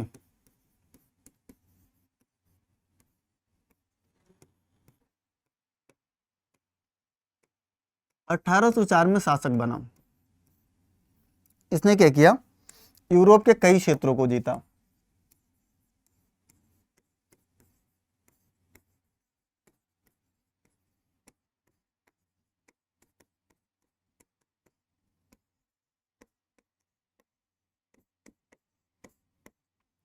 इसने क्या किया? यूरोप के कई क्षेत्रों को जीता। ध्यान से समझना, इसने यूरोप के कई क्षेत्रों को जीता और हर जगह शासन लागू किया। 1815 में क्या हुआ? 1815 में इनकी हार हुई। और हार कहाँ हुई? याद रखना, नेपोलियन की हार 1815। और कहाँ हुई थी? वाटरलू के युद्ध में। याद रखना, वाटरलू का युद्ध। इस युद्ध में एक तरफ नेपोलियन है, एक तरफ आप देखोगे ऑस्ट्रिया है, प्रुशिया है, ठीक है, और ब्रिटेन है। ये सारे एक तरफ हैं और एक तरफ अकेला नेपोलियन है, तो नेपोलियन की हार होती है। अब जब नेपोलियन की हार होती है तो नेपोलियन को बंदी बनाया जाता है और आप देखोगे समझौता किया जाता है। जैसे एक तरफ क्या है भाई, एक तरफ नेपोलियन है, नेपोलियन को बंदी बनाया गया। ऐसे लिख लो कि जो नेपोलियन था इसको बंदी बनाया गया और सेंट हेलेना द्वीप पर भेज दिया। कहां भेज दिया?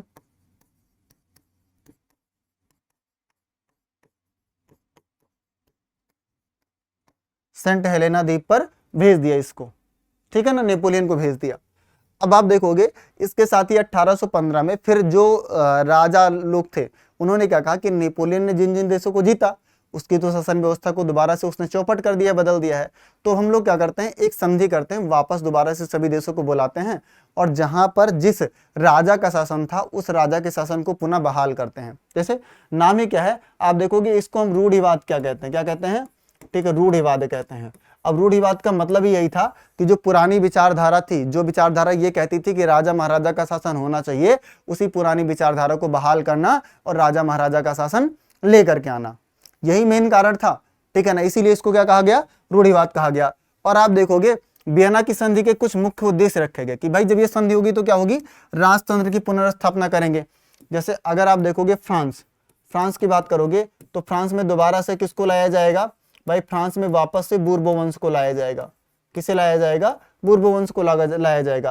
पुराने शासक घरानों को फिर से सत्ता दे देना, जो जो शासक घराने थे पहले शासन कर रहे थे, जिनको नेपोलियन ने हटा दिया था, उन सबको दोबारा से सत्ता दे देना, दोबारा से पावर दे देनी, दोबारा से राजा बना देना। यही से संधि का उद्देश्य था कि जो पुरानी रूढ़िवादी व्यवस्था थी उस रूढ़िवादी व्यवस्था को दोबारा से स्टेब्लिश कर देना, दोबारा से चालू कर देना। साथ ही आप देखोगे उदारवादी और राष्ट्रवादी आंदोलनों को दबाना। जितने भी आंदोलन चल रहे हैं, जो उदारवाद की मांग कर रहे हैं, जो राष्ट्रवाद की मांग कर रहे हैं, जो ये कह रहे हैं कि राजा का शासन नहीं होना चाहिए बल्कि जनता का शासन होना चाहिए, उन आंदोलनों को दबा देना, ये भी उद्देश्य था किसका, इस संधि का। क्योंकि इसमें सारे राजा थे जो राजतंत्र चाहते थे, कोई भी एक ऐसा व्यक्ति नहीं था जो जनतंत्र चाहता था। तो इनका उद्देश्य यही था कि जगह अब इनको दबा देना। अब आप अगर ये वाला मैप देखोगे तो ये मैप देख के आइडिया होगा कि भाई फ्रांस, वैसे देखोगे आप ये छोटा सा फ्रांस है, इतना बड़ा, ये क्या है, ये फ्रांस है। पर इसने किया क्या है, ये कई सारे क्षेत्र ऐसे इटली उटली है ना जिनको इसने जीत लिया है नेपोलियन ने। ये पूरा क्षेत्र नेपोलियन ने जीता हुआ है, ठीक है। नेपोलियन ने क्या किया है, ये सारे क्षेत्रों को जीत लिया है। और जिन क्षेत्रों को नेपोलियन जीतता था युद्ध में, उन क्षेत्रों पर जो है नेपोलियन कोड, जिसको सिविल कोड आप कहते हो, उस सिविल कोड को लागू कर देता था। क्या करता था, उस सिविल कोड को नेपोलियन उन क्षेत्रों में लागू कर देता था, ठीक है ना। बहुत बढ़िया। अभी ध्यान से समझना कि जब ये संधि हुई तो भाई संधि के परिणाम क्या रहे। अब आप देखोगे फ्रांस की सीमाएं जैसे 1797 में थी वैसी कर दी गई। मतलब आप देखोगे उसकी सीमाएं क्या की गई, फ्रांस की जो सीमाएं थी वो घटा दी गई। वो क्या की गई, घटा दी गई। क्यों, क्योंकि नेपोलियन ने अगल बगल के कई सारे देशों को जीत के फ्रांस में मिला लिया था, तो उसे कम कर दिया गया। उसे क्या किया गया, उसे कम कर दिया गया। तो फ्रांस की सीमाएं वापस कर दी गई, कैसी, जैसी 1797 में थी। और आप देखोगे जर्मनी में 39 राज्यों वाला जर्मन महासंघ बनाया गया, ठीक है। नेपोलियन ने बेसिकली बनाया था जर्मन महासंघ 39 राज्यों का, और इन्हीं 39 राज्यों को एक करके जर्मनी का एकीकरण भी होता है, वो बात की बात है, उसको पढ़ेंगे। पर 39 राज्यों वाला क्या बना, जर्मन महासंघ बनाया गया। और आप देखोगे नीदरलैंड प्लस बेल्जियम को मिला करके एक राज्य बना दिया गया। ये कब किया गया, ये सारी की सारी घटना कब घटती है, 1815 में घटती है। कहाँ, वियना के सम्मेलन में। कहाँ घटती है मेरे लाल, ये घटना घटती है वियना के सम्मेलन में, ठीक है ना। इतनी बात समझ में आ गई तुम्हें, आप बोलोगे जी सर समझ में आ गई, ठीक है, बहुत बढ़िया। तो आपको ऐसे ही समझते हुए चलना है, ठीक है ना। तो ये आपने देखा वियना की संधि। अब देखो आप, ठीक है, ये वियना की संधि थी। तो वियना की संधि भी एक बहुत महत्वपूर्ण कारण बनी जिसकी वजह से क्या हुआ, यूरोप में राष्ट्रवाद का उदय हुआ। और थोड़ा सा आगे बढ़ेंगे तो हम लोग देखेंगे भाई कि सिर्फ वियना की संधि नहीं थी जो रूढ़िवाद की व्यवस्था ने जिसने वहां पर जो है बढ़ाया। इसके अलावा आप देखोगे क्रांतियों का उदय, और ये बेसिकली आप इसको क्रांतियों का उदय ना कह करके आप इसको कह लो क्रांतिकारियों का उदय। याद रखना ये क्या है, ये क्रांतिकारी हैं, ठीक है ना, क्रांतिकारियों का उदय। तो यूरोप में आपको क्रांतिकारियों का उदय भी देखने को मिलेगा। और एग्जाम्पल में मैं अगर बात करूंगा तो जैसे ज्यूसेप मेस्सीनी हो गया।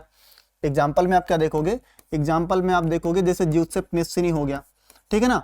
वो एक प्रकार का क्रांतिकारी ही था, ठीक है ना, जिसने जर्मनी के एकीकरण में बहुत बड़ा, आप देखोगे इटली के एकीकरण में बहुत बड़ा योगदान दिया। और साथ ही इसी क्रम में आपको कई सारी क्रांतियां भी फ्रांस में होती हुई मिलेंगी। जैसे आप देखोगे 1830 में जुलाई की क्रांति, जिसमें फ्रांस में एक नए शासन की स्थापना की गई। दोबारा से फ्रांस में क्या किया गया, एक नए शासन की स्थापना की गई। और आप देखोगे बेल्जियम ने नीदरलैंड से स्वतंत्रता पाई।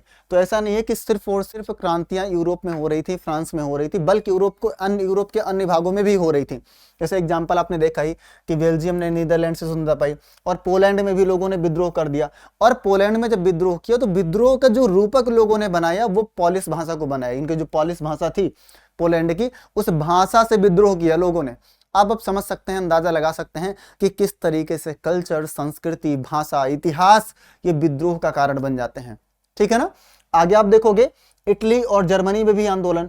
तो भाई इटली और जर्मनी में भी आंदोलन हुए, इटली और जर्मनी में भी आप क्या देखोगे, आंदोलन देखोगे।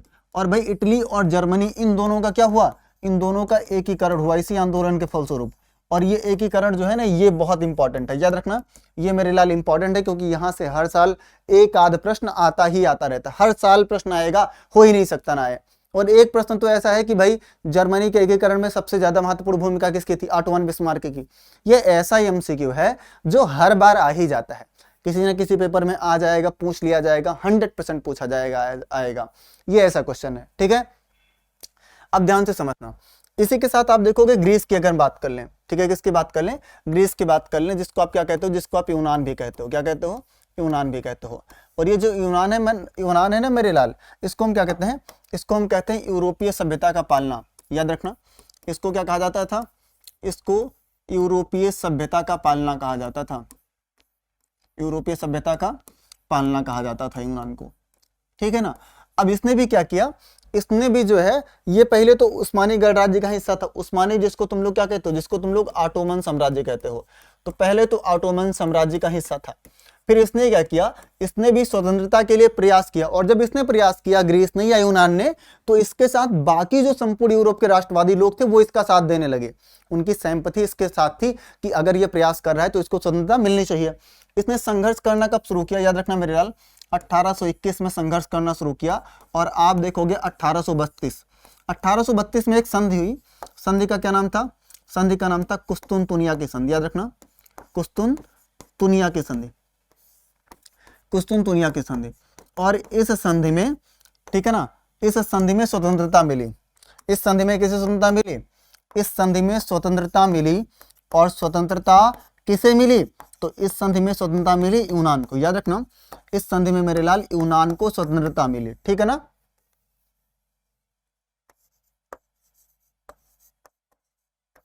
यूनान को स्वतंत्रता मिली। और आप देखोगे इसीलिए संधि महत्वपूर्ण हो जाती है। इस संधि के बारे में प्रश्न भी तुमसे पूछा जाता है कि भाई जो कुस्तुनतुनिया की संधि थी, ठीक है ना, वो कब हुई? याद रखना 1832 में हुई। ठीक है, ऐसे ही आगे बढ़ेंगे तो देखेंगे 1848। अभी 1830 से लेकर के, मैं आपको क्या बताया, 1821 से शुरू हुई घटना 1832, ठीक है ना, ये पूरी घटना चली। 1832 में क्या हुआ? यूनान जो है ये स्वतंत्र हो गया। यूनान मेरे लाल स्वतंत्र हो गया। और राष्ट्रवाद की भावना संपूर्ण यूरोप में फैल चुकी है, संपूर्ण यूरोप में फैल चुकी है। और फिर ये राष्ट्रवाद की भावना फैलते फैलते पहुंचती कहां है? जर्मनी में। कहां पहुंचती है? जर्मनी में। तो 1848 आप देखोगे 18 मई, वो समय कब का था मेरे लाल? वो समय था 18 मई 1848 का। तो जर्मनी के जो लोग थे, याद रखना, ठीक है ना, जो जर्मनी के मध्य वर्ग के लोग थे, इन मध्य वर्ग के लोगों ने क्या किया? जर्मनी के मध्य वर्ग के लोग जो ये थे, इन मध्य वर्ग के लोगों ने फ्रैंकफर्ट संसद का गठन किया। सबसे पहले चुनाव किया, सारे लोग शामिल हुए, सारे लोगों ने अपने देश के लिए संविधान का एक प्रारूप बनाया और फ्रैंकफर्ट संसद का गठन किया। अब इनका उद्देश्य क्या था? कि जर्मनी के लिए भाई एक संविधान बनाए और जर्मनी को एक राष्ट्र के रूप में घोषित किया जाए। और जर्मनी की अगर तुम बात करोगे तो इससे पहले हमने देखा था जर्मनी की कहानी, कि जर्मनी एक तो था नहीं, जर्मनी एक देश नहीं था, जर्मनी 39 छोटे छोटे राज्यों में बटा हुआ था। अगर तुम्हें याद होगा, जर्मनी क्या था मेरे लाल? 39 छोटे छोटे राज्यों में बटा हुआ था, 39 छोटे छोटे क्षेत्रों में बटा हुआ था। ठीक है, बटा हुआ था। और जब इन लोगों ने बनाया, ठीक है, और आप देखोगे इसके साथ ही अगर बात करेंगे, ऑस्ट्रिया भी इसी का हिस्सा था और ये सब ऑस्ट्रिया के अंडर में थे। तो जब संविधान बनाया तो 831 प्रतिनिधि चुने गए। और जो राजा फ्रेडरिक विलियम फोर्थ थे, ठीक है, जो राजा फ्रेडरिक विलियम फोर्थ थे, इनको लोगों ने संविधान दिखाया कि ये हमारा संविधान है और हम चाहते हैं कि आप हमारे सम्राट बने और इस संविधान को इंप्लीमेंट किया जाए। कहने का इनके पूर्णता आशय ये था कि संवैधानिक राजतंत्र की व्यवस्था जर्मनी में इस्टेब्लिश की जाए। ऑस्ट्रिया के महाराज के सामने ये बात रखी जर्मनी के लोगों ने। पर ये जो भाई साहब थे, राजा फ्रेडरिक विलियम फोर्थ, इन्होंने क्या किया? इन्होंने कहा, अरे जी कैसी बात करता है तू, हम तो नहीं बनेंगे, हम ठीक है, हम राजा हैं, हम राजा ही रहेंगे, तुम्हारी बात कैसे को मानेंगे? अगर तुम्हारी बात हम आज मान लिए तो कल का ऐसा हो जाएगा कि तुमको लगेगा कि हम तुम्हारी बतिया मान लिए हैं और तुमको लगेगा तुम शासन कर रहे हो, तो काहेगा माने तुम्हारी बात। ये राजा फ्रेडरिक विलियम फोर्थ ने कहा। अब जो ये जनता थी, इसका मन बड़ा खिन्न हो गया, चली गई बेचारी। इसने कहा कि हमने इतना प्रयास किया, इस संविधान को इन्होंने नहीं माना। पर जो क्रांति की लहर लोगों के मन में जागृत हुई थी, वो जो चिंगारी उठी थी, वो चिंगारी समाप्त नहीं होती है, बुझती नहीं है। कहीं ना कहीं चिंगारी लोगों के मन में, लोगों के दिल में जलती रही। और आप देखोगे यहीं से जर्मनी का यूनिफिकेशन शुरू हुआ, यहीं से ऑटो वन बिस्मार्क भाई साहब का उदय हुआ, जो आगे चल करके क्या करते हैं, जर्मनी का एकीकरण करते हैं। ठीक है, उसी 1848 के क्रांति की अगर बात कर लें तो एक प्रश्न और आ जाता है, कई बार तुमसे पूछा जाता है कि जब 1848 की क्रांति हुई तो उसमें महिलाओं की क्या भूमिका थी। ऐसे प्रश्न पूछे जाते हैं कि महिलाओं की क्या भूमिका थी। तो भाई मेरे जितनी भी क्रांतियां हुई उसमें महिलाओं ने बढ़ चढ़ करके हिस्सा लिया। एक तुम लोगों ने सुना भी होगा, क्लास 9 में एक पढ़ा हो गया, कैसे टॉपिक था ना, परियों का धावा, या जिसको चुड़ैलों का धावा कहा जाता है। एक सिचुएशन ऐसी आती है 1788 में कि जब फ्रांस की फसल खराब हो जाती है संकट के कारण, तो महिलाएं लाइन में लगी रहती हैं बेकरी की दुकानों पर कि भाई उनको ब्रेड चाहिए, उनको ब्रेड और रोटी चाहिए, पर वो मिलता नहीं है, और महिलाएं धावा बोल देती हैं। उसी को चुड़ैलों का धावा कहा जाता है, कहीं परियों का धावा कहा जाता है, अलग अलग किताबों में अलग अलग नामों से जाना गया है। पर आप देखोगे जितने भी आंदोलन हुए महिलाओं की सक्रिय भागीदारी रही, इन्होंने भागीदारी ली और कई सारे प्रदर्शन किए, क्लब बनाए, और आप देखोगे संगठन बनाए, लेकिन उन्हें मतदान का अधिकार नहीं दिया गया। और आप देखोगे फ्रैंकफर्ट संसद में, ठीक है ना, अगर आप देखो फ्रैंकफर्ट संसद की अगर आप फोटो देखोगे तो फ्रैंकफर्ट संसद में ना इन्हें आप देखोगे दर्शक दीर्घा, याद रखना, जो दर्शक दीर्घा था जहां पर देखने वाले लोग खड़े थे, दर्शक दीर्घा में खड़े रहने का अधिकार दिया गया। ठीक है, खड़े रहने का अधिकार दिया गया कि आप जो है सिर्फ दर्शक दीर्घा में खड़ी होकर के देखेंगी, आप किसी भी प्रकार का कोई अधिकार नहीं ले सकती। ये कब किया गया, 1848 की क्रांति में। तो ये एक बात स्पष्ट हो जाती है कि महिलाओं ने क्रांति में भाग लेना शुरू कर दिया था, अपने लिए बराबर मतदान की डिमांड कर रही थी, पर उनको वो चीजें मिली नहीं थी, और उनको बताया गया था कि उनको दर्शक दीर्घा में खड़े रहना है। ठीक है ना, क्या आपको पूरी बात समझ आ रही है? आप बोलोगे जी सर समझ में आ रही है। अब आगे बढ़ते हैं, कहानी आगे बढ़ती तो देखते हैं जर्मनी का एकीकरण। तो भाई जर्मनी का एकीकरण बहुत महत्वपूर्ण मुद्दा है, जहां से हर साल प्रश्न आता है, और इस एकीकरण में एक व्यक्ति का बहुत बड़ा योगदान था। उस व्यक्ति का क्या नाम था? उसका नाम था ऑटो वन बिस्मार्क। क्या नाम था? ऑटो वन बिस्मार्क उसका नाम था, ध्यान से समझना। तो जर्मनी की अगर बात कर ले 19वीं सदी में, आप देखोगे मैंने आपको बताया कि 39 अलग अलग राज्यों का एक ढीला ढाला परिसंघ था, जिसको स्थापित कब किया गया था? याद रखना, थोड़ी देर पहले भी हम लोगों ने पढ़ा था, स्थापित 1815, याद रखना, स्थापित 1815 वियना सम्मेलन के द्वारा। ठीक है, किसके द्वारा? आप देखोगे वियना सम्मेलन में।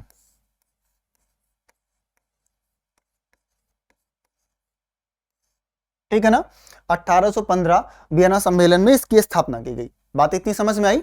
ठीक है, अब आप देखोगे ये एज इट इज जैसे का तैसा रहा। अब एकीकरण का नेतृत्व किसने किया?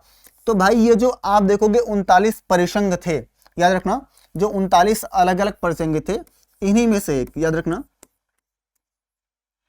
ठीक है, इन्हीं में से एक, याद रखना, इन्हीं में से एक प्रसा था, इन्हीं में से एक प्रसा भी था।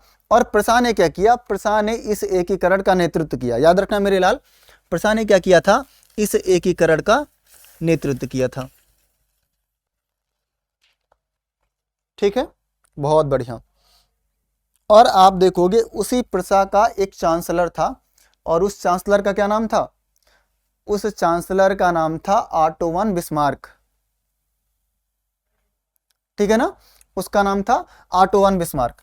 अब ध्यान से समझना, राज्य और उसके प्रमुख मंत्री ऑटो वन बिस्मार्क, तो चांसलर कह लो, आप मंत्री कह लो, जो भी आपको कहना है कह लो। ये जो ऑटो वन बिस्मार्क भाई साहब थे, इनका बहुत बड़ा योगदान है जर्मनी के एकीकरण में। ठीक है ना, अब ध्यान से समझना, मैं अगर तुम्हें जर्मनी का मैप दिखाऊंगा, मैं बताता हूं कि हर एक चीज को अगर मैं बता रहा हूं तो मैप पर देख कर चलना भी बहुत जरूरी है। मतलब मैप पर आप देखते रहो, that would be better for us, कि मैप में भी आपको चीजें बहुत अच्छे ढंग से समझ में आ जाएंगी। ठीक है ना, अब ध्यान से इधर समझना कि जर्मनी का एकीकरण हुआ कब भाई मेरे? 19वीं शताब्दी में हुआ। 39 अलग अलग राज्य थे, इनका ढीला ढाला परिसंघ था, उसके बाद इनको एक कर दिया गया। इधर आप देखोगे तो आपको मिलेगा प्रसिया मिलेगा, सेक्सनी मिलेगा, आपको बरियारा मिलेगा, आपको इसमें बहुत सारे राज्य मिलेंगे। ठीक है, और आप इसी में आपको हॉलैंड मिलेगा, इसी में आपको बहुत सारे राज्य मिलेंगे, वॉलनॉक्स मिलेगा। ठीक है ना, इसी में आपको ऑस्ट्रिया मिलेगा। तो कई सारे छोटे छोटे राज्य मिलेंगे। अंततः क्या किया जाएगा? इनको मिलाकर के एक किया जाएगा और जर्मनी का मैप तैयार किया जाएगा। ये जो जर्मनी देखते हो मेरे लाल, ये आधुनिक जर्मनी है, ऐसा जर्मनी नहीं बन पाया था, पर 39 अलग अलग क्षेत्रों को एक मिलाया गया था। भाई ये जब हम भारत की बात करते हैं, भारत में 562 रियासतें थीं और उनको एक व्यक्ति ने मिला दिया था, सरदार वल्लभ भाई पटेल, जिनको आयरन मैन ऑफ इंडिया कहा जाता है। अब जो सरदार वल्लभ भाई पटेल जी थे, उनकी एक खास बात थी, एक हाथ में लाठी रखते थे, दूसरे हाथ में गाजर, और जब चलते थे किसी राजा महाराजा के यहाँ पहुंचते थे, जो रियासत का मालिक होता था उनसे पहले प्यार से समझाते थे कि जो है अब एक बन जाइए, भारत देश बन रहा है तो उस देश का हिस्सा बनिए, आपको अपना जो है पैसा मिलेगा, जिम्मेदारी मिलेगी, सब कुछ आपको मिलेगा, आपकी पावर भी रहेगी, हमारी पावर भी रहेगी। उन्होंने ये बात समझाई तो पहले तो गाजर खिलाते थे, कहने का मतलब है कि प्यार से मान जाओ, और जब नहीं मानता था तो दूसरे हाथ में लाठी भी रखते थे। बाकी उनके साथ सेना तो थी ही।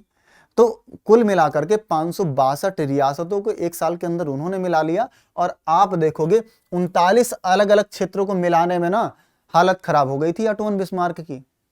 तो अंदाजा लगा लो कि भारत के लोग कितने महान होते थे। 1800 आप देखोगे 48 से मिलाना इन्होंने एक शुरू किया, और 1871 में जाकर के मिला पाए ये इतने क्षेत्रों को, 39 क्षेत्रों को। और भारत के जो सरदार वल्लभ भाई पटेल थे, 562 रियासतों को एक साल के अंदर मिला दिया, एक भारत बना दिया। तो दोनों में अंदाजा तुम लगा सकते हो यहां से कि कितना अंतर है। अब आप देखोगे एकीकरण की पूरी प्रक्रिया क्या रही। तो सबसे पहले हम देखते हैं बाधाएं। देखो, जब भी तुम कोई काम करते हो तो ऐसा नहीं है कि सब कुछ बड़ा आसानी से हो जाता है, बाधाएं जीवन का हिस्सा है, समस्याएं आती रहती हैं, जाती रहती हैं, कोई बात नहीं। ऐसे ही जर्मनी के एकीकरण में कुछ बाधाएं उत्पन्न हुई। पहली बाधा क्या थी? विदेशी हस्तक्षेप। अब तुम देखो कि जब तुम्हारा जो है ग्रोथ होने लगे, तुम बढ़िया घर बनवाने लगो, बढ़िया गाड़ी लेने लगो, तो सबसे बड़ी समस्या जो है तुम्हारे पड़ोसी को होगी। वो घर में बैठ के बात करेगा कि क्या बात है भाई, कहाँ से पैसा आ रहा है, आजकल तो बहुत ही कर रहे हैं, अच्छा काम कर रहे हैं, घर वर भी बनवा लिए, गाड़ी वाड़ी भी ले रहे हैं। सबसे बड़ी दिक्कत उसी को होगी, क्योंकि वो अपने बगल में एक मजबूत आदमी नहीं चाहता।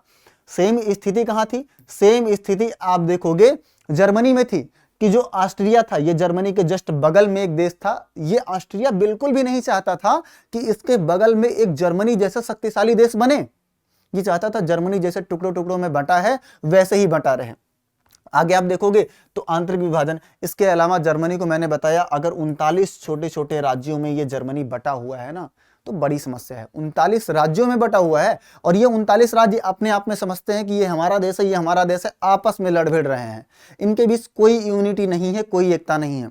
एक बड़ा टास्क है इन 39 अलग अलग क्षेत्रों को एक मिलाना, और ये जो भाई साहब जो बगल से ना हस्तक्षेप कर रहे हैं कि इसका कहीं एकीकरण हो ना जाए, इनको भी इनकी जगह पहुंचाना। और कमजोर अर्थव्यवस्था।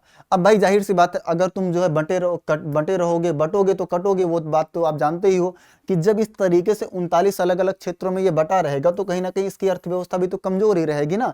तो जर्मनी की अर्थव्यवस्था कैसी थी? कमजोर थी।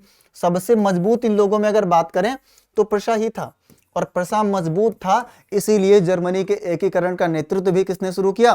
प्रशा ने करना शुरू किया। और वही आप आगे देखते हो कि भाई अब एकीकरण के कारण कौन कौन से थे, ठीक है ना। तो राष्ट्रवाद का उदय, अगर कारण की बात करेंगे तो राष्ट्रवाद का उदय। राष्ट्रवाद क्या है? देश के प्रति प्रेम की भावना। जब फ्रांस में क्रांति हुई तो उस फ्रांस के क्रांति की लहर सिर्फ फ्रांस तक नहीं रुकी, संपूर्ण यूरोप में फैली, और वो फैल के जर्मनी में भी आई।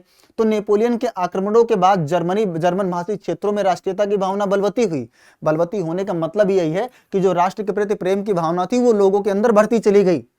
और आप इधर देखोगे प्रशा की शक्ति, प्रशा की मजबूत अर्थव्यवस्था और कुशल सैन्य व्यवस्था, ठीक है ना, ये इसने भी नींव रखी एकीकरण की। और बिस्मार्क की भूमिका, बिस्मार्क जिसको कूटनीतिज्ञ कहा जाता है, आप ये कह लो जिसको जर्मनी का व्यवस्थापक भी कहते हैं, जिसको आयरन मैन ऑफ यूरोप भी कहते हैं, ऐसा व्यक्ति जिसने पूरे जर्मनी का एकीकरण किया। इसको बड़ा दूरदर्शी था, इसको बहुत समझ थी कि कहाँ कैसे कब बात करनी है, कहाँ युद्ध करना है, कहाँ लड़ाई करनी है, किस तरीके से किस क्षेत्र को जीतना है, सारी बातें इसे पता थी। सही समय पर सही जगह आक्रमण करके सही लोगों की मदद लेकर के जर्मनी का एकीकरण इसने संपन्न कराया, ठीक है ना। बहुत बढ़िया। आगे बढ़ेंगे तो देखेंगे भाई अब अगला आता है कि पूरी प्रक्रिया क्या रही, किस तरीके से एकीकरण हुआ। तो एकीकरण में अगर हम बात करें प्रमुख भूमिका की, याद रखना कई बार पूछा जाता है कि किस व्यक्ति की प्रमुख भूमिका थी एकीकरण में। तो जब भी तुमसे कभी पूछेगा कि प्रमुख भूमिका किसकी थी, तो याद रखना प्रमुख भूमिका थी ऑटोवन बिस्मार्क भाई साहब की। अब अगर तुमसे कोई पूछ ले ऑटोवन बिस्मार्क कौन थे, तो आपको दो तीन बातें याद रखनी है। पहला याद रखना है कि प्रशा का एक मंत्री था, या आप ये कह लो प्रशा का चांसलर था। क्या था? प्रशा का चांसलर था। तो ये प्रशा के मंत्री थे, ठीक है। और पहला जर्मन चांसलर, जब जर्मनी का एकीकरण हुआ तो पहले चांसलर ये थे। इनकी एक नीति थी, रक्त और लोहे की नीति। याद रखना रक्त और लोहे की नीति, ये प्रश्न कई बार एग्जाम में आया भी है, एमसीक्यूज में लगातार आया है। और मैं आपको बता दूं यहां से 2 एमसीक्यूज आने की संभावना है। एक ये कि जर्मनी के एकीकरण में सबसे बड़ा योगदान किसका था, ऑटो वन बिस्मार्क का। दूसरा ये कि इनकी कौन सी नीति थी, तो इनकी नीति थी ब्लड एंड आयरन पॉलिसी। याद रखना, ब्लड एंड आयरन पॉलिसी इनकी लौह और रक्त की नीति थी, जिसकी नीति के अंतर्गत इन्होंने क्या किया, एकीकरण करना शुरू किया।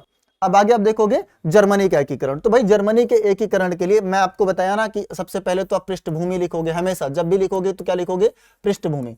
पृष्ठभूमि आपको लिखना पड़ेगा कि जर्मनी एकीकरण से पहले 39 अलग अलग छोटे भूभागों में बटा हुआ था। ये 39 भूभाग अपने आप में स्वतंत्र थे, हर भूभाग पर अलग राजवंश का शासन था। इसमें सबसे मजबूत प्रसा था जिसकी अर्थव्यवस्था मजबूत थी, उसने प्रयास किया और एकीकरण की प्रक्रिया शुरू हुई। तो जर्मनी के एकीकरण के लिए 3 महत्वपूर्ण युद्ध लड़े गए। पहला युद्ध था डेनिश युद्ध, ठीक है ना, 1864 में लड़ा गया। दूसरा आप देखोगे ऑस्ट्रो प्रशियाई युद्ध है, 1866 में लड़ा गया। और तीसरा फ्रेंको प्रशियाई युद्ध जो कि 1870 से 71 के बीच में लड़ा गया, ठीक है ना। ये 3 युद्ध लड़े गए। क्लियर है? क्या इतनी बात आपको समझ में आ रही है? उम्मीद करता हूं समझ में आ ही रही होगी। तो पहला प्रश्न आता है कि भाई डेनिश युद्ध है तो किसके किसके साथ लड़ा गया? क्या इस तरफ एक तरफ प्रसा था, एक तरफ डेनमार्क था, यही दोनों थे, या भाई प्रसा के साथ कोई और भी शामिल था? ऐसा प्रश्न है, ठीक है ना। तो इस प्रश्न का उत्तर भी हमारे पास है, घबराना नहीं है आपको, ना इधर उधर भटकना है, ठीक है ना। और अगले युद्ध की बात करें तो अगला युद्ध है प्रशियाई युद्ध। अब ये भाई प्रशियाई युद्ध क्या था? अब देखो आप प्रसा के साथ युद्ध, और आगे देखोगे आप फ्रेंको प्रशियाई युद्ध, फ्रांस और प्रसा का युद्ध। तो ये 3 युद्ध हुए और तीनों युद्धों के द्वारा क्या हुआ, जब इन युद्धों का परिणाम निकला तो जर्मनी का एकीकरण हो चुका था। अब मैं आपको एक एक युद्ध करके दिखाता हूं। पहला युद्ध आप देखोगे, ठीक है, डेनिश युद्ध। प्रसा और ऑस्ट्रिया ने मिलकर डेनमार्क के खिलाफ स्लेस्विग और होल्स्टीन प्रांतों को लेकर युद्ध लड़ा और जीत हासिल हुई। तो कहने का मतलब आप समझ जाओ, एक तरफ क्या है, प्रसा है और प्लस ऑस्ट्रिया है। याद रखना, एक तरफ प्रसा है प्लस ऑस्ट्रिया है, और दूसरी तरफ आप देखोगे क्या है, दूसरी तरफ आपको मिलेगा डेनमार्क। क्या मिलेगा? डेनमार्क।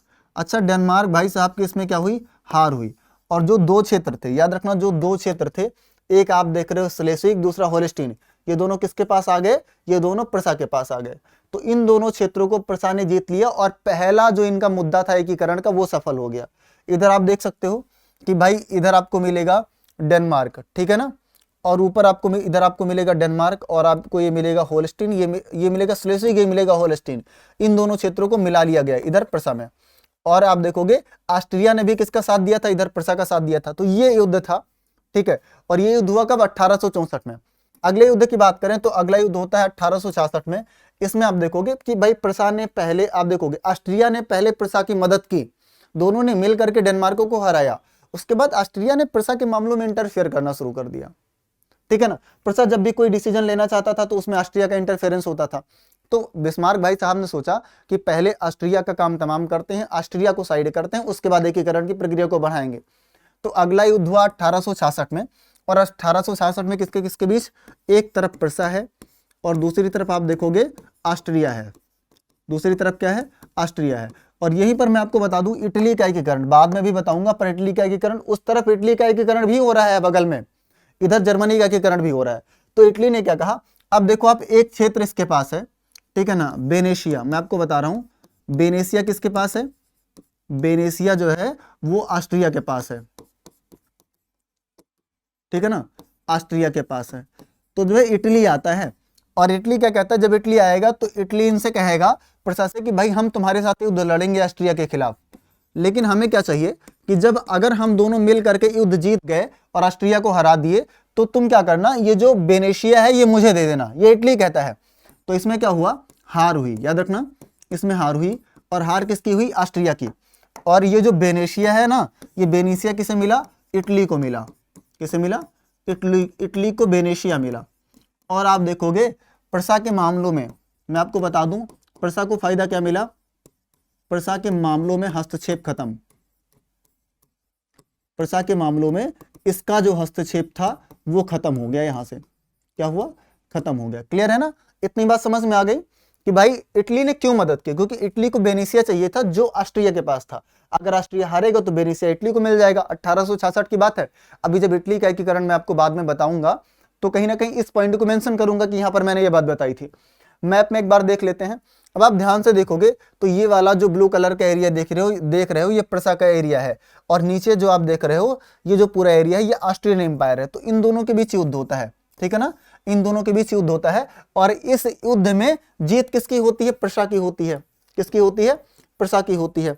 पर याद रखना प्रसा की मदद कौन करता है, प्रसा की मदद इधर से इटली भी करता है, और इटली को क्या मिलता है, इटली को इधर से वेनेशिया मिलेगा, क्या मिलेगा, वेनेशिया मिलेगा, ठीक है। और ये युद्ध कब हुआ, 1866 में। उसके बाद अगला युद्ध जिसके बाद जर्मनी का एकीकरण संपूर्ण हुआ वो था मेरे लाल याद रखना 1871 का युद्ध, 1870-71 का युद्ध, ठीक है। बिस्मार्क ने फ्रांस को युद्ध के लिए उकसाया, बिस्मार्क ने क्या किया, फ्रांस को युद्ध के लिए उकसाया, क्योंकि आप देखोगे अगला जब फ्रांस से अगर पूरा हस्तक्षेप फ्रांस का खत्म हो गया तो इसके बाद जर्मनी का एकीकरण संपूर्ण हो जाएगा। और जब बिस्मार्क ने फ्रांस को युद्ध के लिए उकसाया तो दक्षिण जर्मन राज्यों ने फ्रांस के खिलाफ प्रसा का साथ दिया। अब कहीं ना कहीं जब जर्मनी ने 2 राज्य जीते तो जो जर्मनी के छोटे छोटे अलग अलग क्षेत्र थे उन क्षेत्रों को लगा कि जर्मनी अच्छा कर रहा है, दूसरे अगल बगल के देशों को पराजित कर रहा है, जीत रहा है। उन्होंने जर्मनी का साथ देना शुरू कर दिया, उन्होंने क्या किया, जर्मनी का साथ देना शुरू कर दिया। तो आप देखोगे दक्षिण जर्मन राज्यों ने फ्रांस के खिलाफ प्रसा का साथ दिया, जिससे सभी जर्मन राज्य एकजुट हो गए और देखते देखते जो 39 छोटे छोटे जर्मनी के क्षेत्र थे वो सारे एक हो गए और मिल करके इन्होंने क्या किया, फ्रांस पर आक्रमण किया। तो ये युद्ध किसके किसके बीच हुआ, ठीक है ना, ये प्रसा और आप देखोगे फ्रांस के बीच युद्ध हुआ। और इस युद्ध में हार किसकी हुई, याद रखना, इस युद्ध में हार फ्रांस की हुई और जीत किसकी हुई, प्रसा की हुई। और प्रसा की जीत ने एकीकृत जर्मन साम्राज्य की स्थापना की और यहीं पर जर्मनी का एकीकरण संपूर्ण हुआ। तो याद रखना जब भी कोई पूछेगा जर्मनी का एकीकरण कब हुआ तो आपको याद होना चाहिए 1871 में। शुरू कब हुआ था, 1848 से इसकी नींव रख दी गई थी, पर संपूर्ण कब हुआ, ये संपूर्ण हुआ 1871 में, ठीक है ना। इतनी बात समझ में आ गई। अब ध्यान से देखो, ये फ्रांस है, ये क्या है, ये जर्मन कॉन्फेडरेशन है, नॉर्थ जर्मन कॉन्फेडरेशन है। जो साउथ जर्मन कॉन्फेडरेशन है इन्होंने क्या किया, साथ दिया और फाइनली इन्होंने फ्रांस को हराया। और जब फ्रांस को हराया तो इसके बाद आप देखोगे एकीकृत जर्मनी की घोषणा हुई। क्या हुआ, एकीकृत जर्मनी बन गया। ये बात कब की है भाई, ये तो बात है ना, आप देखोगे 1 नवंबर 1870 की, जब युद्ध शुरू हुआ। क्लियर है, बहुत बढ़िया। आगे बढ़ेंगे तो देखेंगे जर्मनी का एकीकरण फाइनल। अब एकीकृत जर्मनी की घोषणा कब हुई, तो 18 जनवरी 1871 को वर्साई के पैलेस, ठीक है ना, जिसको कहते हैं हॉल ऑफ मिरर्स, याद रखना हॉल ऑफ मिरर्स में घोषणा की गई। यहां से प्रश्न सिर्फ एक ही आता है, सिर्फ एक प्रश्न आता है एमसीक्यू कि पहला सम्राट किसे बनाया गया, तो राजा विल्हेम प्रथम, याद रखना राजा विल्हेम प्रथम, या इन्हीं को क्या कहते हैं, इन्हीं को हम लोग कहते हैं कैसर विल्हेम प्रथम भी कहते हैं, इन्हीं को हम कैसर विल्हेम प्रथम भी कहते हैं। इन्हें क्या किया गया, प्रथम सम्राट बनाया गया, ठीक है ना, एकीकृत जर्मनी का प्रथम सम्राट बनाया गया। और आप देखोगे बिस्मार्क बना प्रथम चांसलर। और 1871 से लेकर के 1890 तक का जो समय है जर्मनी का उसको बिस्मार्क एरा कहा जाता है, बिस्मार्क का समय कहा जाता है। आधुनिक जर्मनी का निर्माण, तो जिस जर्मनी का मैप मैंने स्टार्टिंग में आपको दिखाया था कि ये आधुनिक जर्मनी है, वो जर्मनी उस टाइम नहीं बना था, धीरे धीरे उस जर्मनी का निर्माण हुआ और एक सिचुएशन ऐसी आई कि ये उस जर्मनी को आज हम लोग देख पाते हैं, आज हम लोग उस जर्मनी को देखते हैं। क्लियर है ना, बहुत बढ़िया। अब देखो अगर उसी जर्मनी के एकीकरण को आपको एक माइंड मैप के माध्यम से याद करना हो तो ये माइंड मैप है, आप देखोगे एक बार में आपको पूरा याद हो जाएगा। जैसे जर्मनी का एकीकरण, तो भाई प्रसा ने क्या किया, जर्मनी के एकीकरण का नेतृत्व किया। और प्रसा में आप देखोगे जर्मन आबादी अधिक थी, इसके पास शक्तिशाली सेना थी। और प्रसा का एक व्यक्ति था जिसका नाम था बिस्मार्क, जो कि वहां का मंत्री भी था, उसी का इस पूरी प्रक्रिया पर नियंत्रण था। और इसने क्या किया, प्रसा और ऑस्ट्रिया बनाम डेनमार्क युद्ध पहला लड़ा 1864 में, ठीक है। प्रसा और ऑस्ट्रिया की इसमें विजय हुई और प्रसियाई लोगों में राष्ट्रीय गर्व की भावना जागृत हुई। 2 क्षेत्र इनको मिले, पहला आप देखोगे इनको मिला होल्स्टीन, ठीक है, और दूसरा आप देखोगे इनको स्लेस्विग मिला। ये 2 क्षेत्रों पर इन्होंने विजय प्राप्त करी और इसको मिला लिया। इसके बाद आप देखोगे प्रसा बनाम ऑस्ट्रिया 1866, इसमें आप देखोगे प्रसा के साथ सिर्फ प्रसा नहीं थी, इटली भी थी, इटली प्रसा एक तरफ और ऑस्ट्रिया एक तरफ, तो इनकी जीत हुई। और फिर आप देखोगे यहां से जो ऑस्ट्रिया थी उसका इंटरफेरेंस खत्म हो गया। इस युद्ध को सडोवा के युद्ध के नाम से भी जाना जाता है। अगर बात करेंगे प्रसा बनाम फ्रांस, जिसको हम लोग सेडान का युद्ध भी कहते हैं, 1870 से 71 के बीच हुआ, इसमें प्रसा जीती और जर्मनी का एकीकरण हुआ। एकीकरण की घोषणा कहाँ की गई, फ्रांस के हॉल ऑफ मिरर्स में की गई, ठीक है ना, कहाँ की गई, फ्रांस के हॉल ऑफ मिरर्स में एकीकृत जर्मनी की घोषणा की गई, ठीक है। अब ऐसे ही सेम इसी तरीके से अगर मैं तुमसे बात करूं इटली के एकीकरण की, किसकी बात करूं, इटली के एकीकरण की, तो कोई दो राय नहीं होगी। इटली का एकीकरण भी जो है बहुत आसान प्रक्रिया थी, बहुत आसानी से इटली का एकीकरण हुआ, बहुत आसानी से आपको समझ में भी आ जाएगा क्योंकि इटली का एकीकरण बहुत आसान है। अब एकीकरण से पहले, ठीक है ना, अगर हम इटली के राजनीतिक परिदृश्य को देखें तो आप देखोगे एकीकरण से पहले 7 छोटे छोटे राज्यों में बटा हुआ था। जैसे आप देखोगे, मैं अगर आपको बताऊं तो आप देखोगे सबसे पहले इधर मिलेगा आपको पीडमोंट, ठीक है ना, पीडमोंट आपको दिख रहा है, आप देखोगे उससे नीचे आपको क्या मिलेगा, सार्डिनिया मिलेगा। क्या मिलेगा, सार्डिनिया मिलेगा, ठीक है ना। आगे आप देखोगे, इधर आप आ जाओगे तो आपको मिलेंगे पेपल्स स्टेट मिलेगा, बीच में आपको मिलेगा पेपल्स स्टेट, ठीक है। आप देखोगे लोम्बार्डी वेनेशिया, तो ये लोम्बार्डी वेनेशिया इसके भाग नहीं थे, ये अलग अलग भागों में बटे हुए थे। लोम्बार्डी हो गया, इसके अलावा आप देखोगे वेनेशिया हो गया, ठीक है ना। इसके अलावा आप देखोगे पेपल स्टेट हो गया जिस पर पोप का शासन था, ठीक है। और अब बचे कितने, 2 2 4 1 5 हो गए, तो 2 बचे। एक आप देखोगे सिसिली बचा और दूसरा क्या बचा, नेपल्स बचा। तो ये 7 अलग अलग क्षेत्र थे जिनमें इटली पूरा बटा हुआ था, इन्हीं को एक मिलाना था। अब ध्यान से समझना, ये जो ऊपर वाला क्षेत्र है जैसे सार्डिनिया पीडमोंट है, सार्डिनिया पीडमोंट पर एक राजा का शासन है जिसको हम लोग कहते हैं इतालवी, और ये सबसे ज्यादा पावरफुल है। अगर मैं तुमसे बात करूंगा लोम्बार्डी की, किसकी बात करूंगा, लोम्बार्डी की, तो लोम्बार्डी पर अधिकार किसका है, ऑस्ट्रिया का अधिकार है। किसका अधिकार है, ऑस्ट्रिया का अधिकार है। वेनेशिया किसके पास है, ये भी ऑस्ट्रिया के पास है। वेनेशिया भी किसके पास है, ऑस्ट्रिया के पास है ना। आप ध्यान से समझना, ये 2 क्षेत्र लोम्बार्डी वेनेशिया किसके पास है, ऑस्ट्रिया के पास है, जो बाद में इटली के पास धीरे धीरे आएंगे, ठीक है ना। और जो नेपल्स और सिसिली है, जो सिसिली और नेपल्स हैं, इन पर आप देखोगे स्पेन का शासन है। किसका शासन है, स्पेन का शासन है, और स्पेन के बूर्बन वंश का शासन है, ठीक है ना।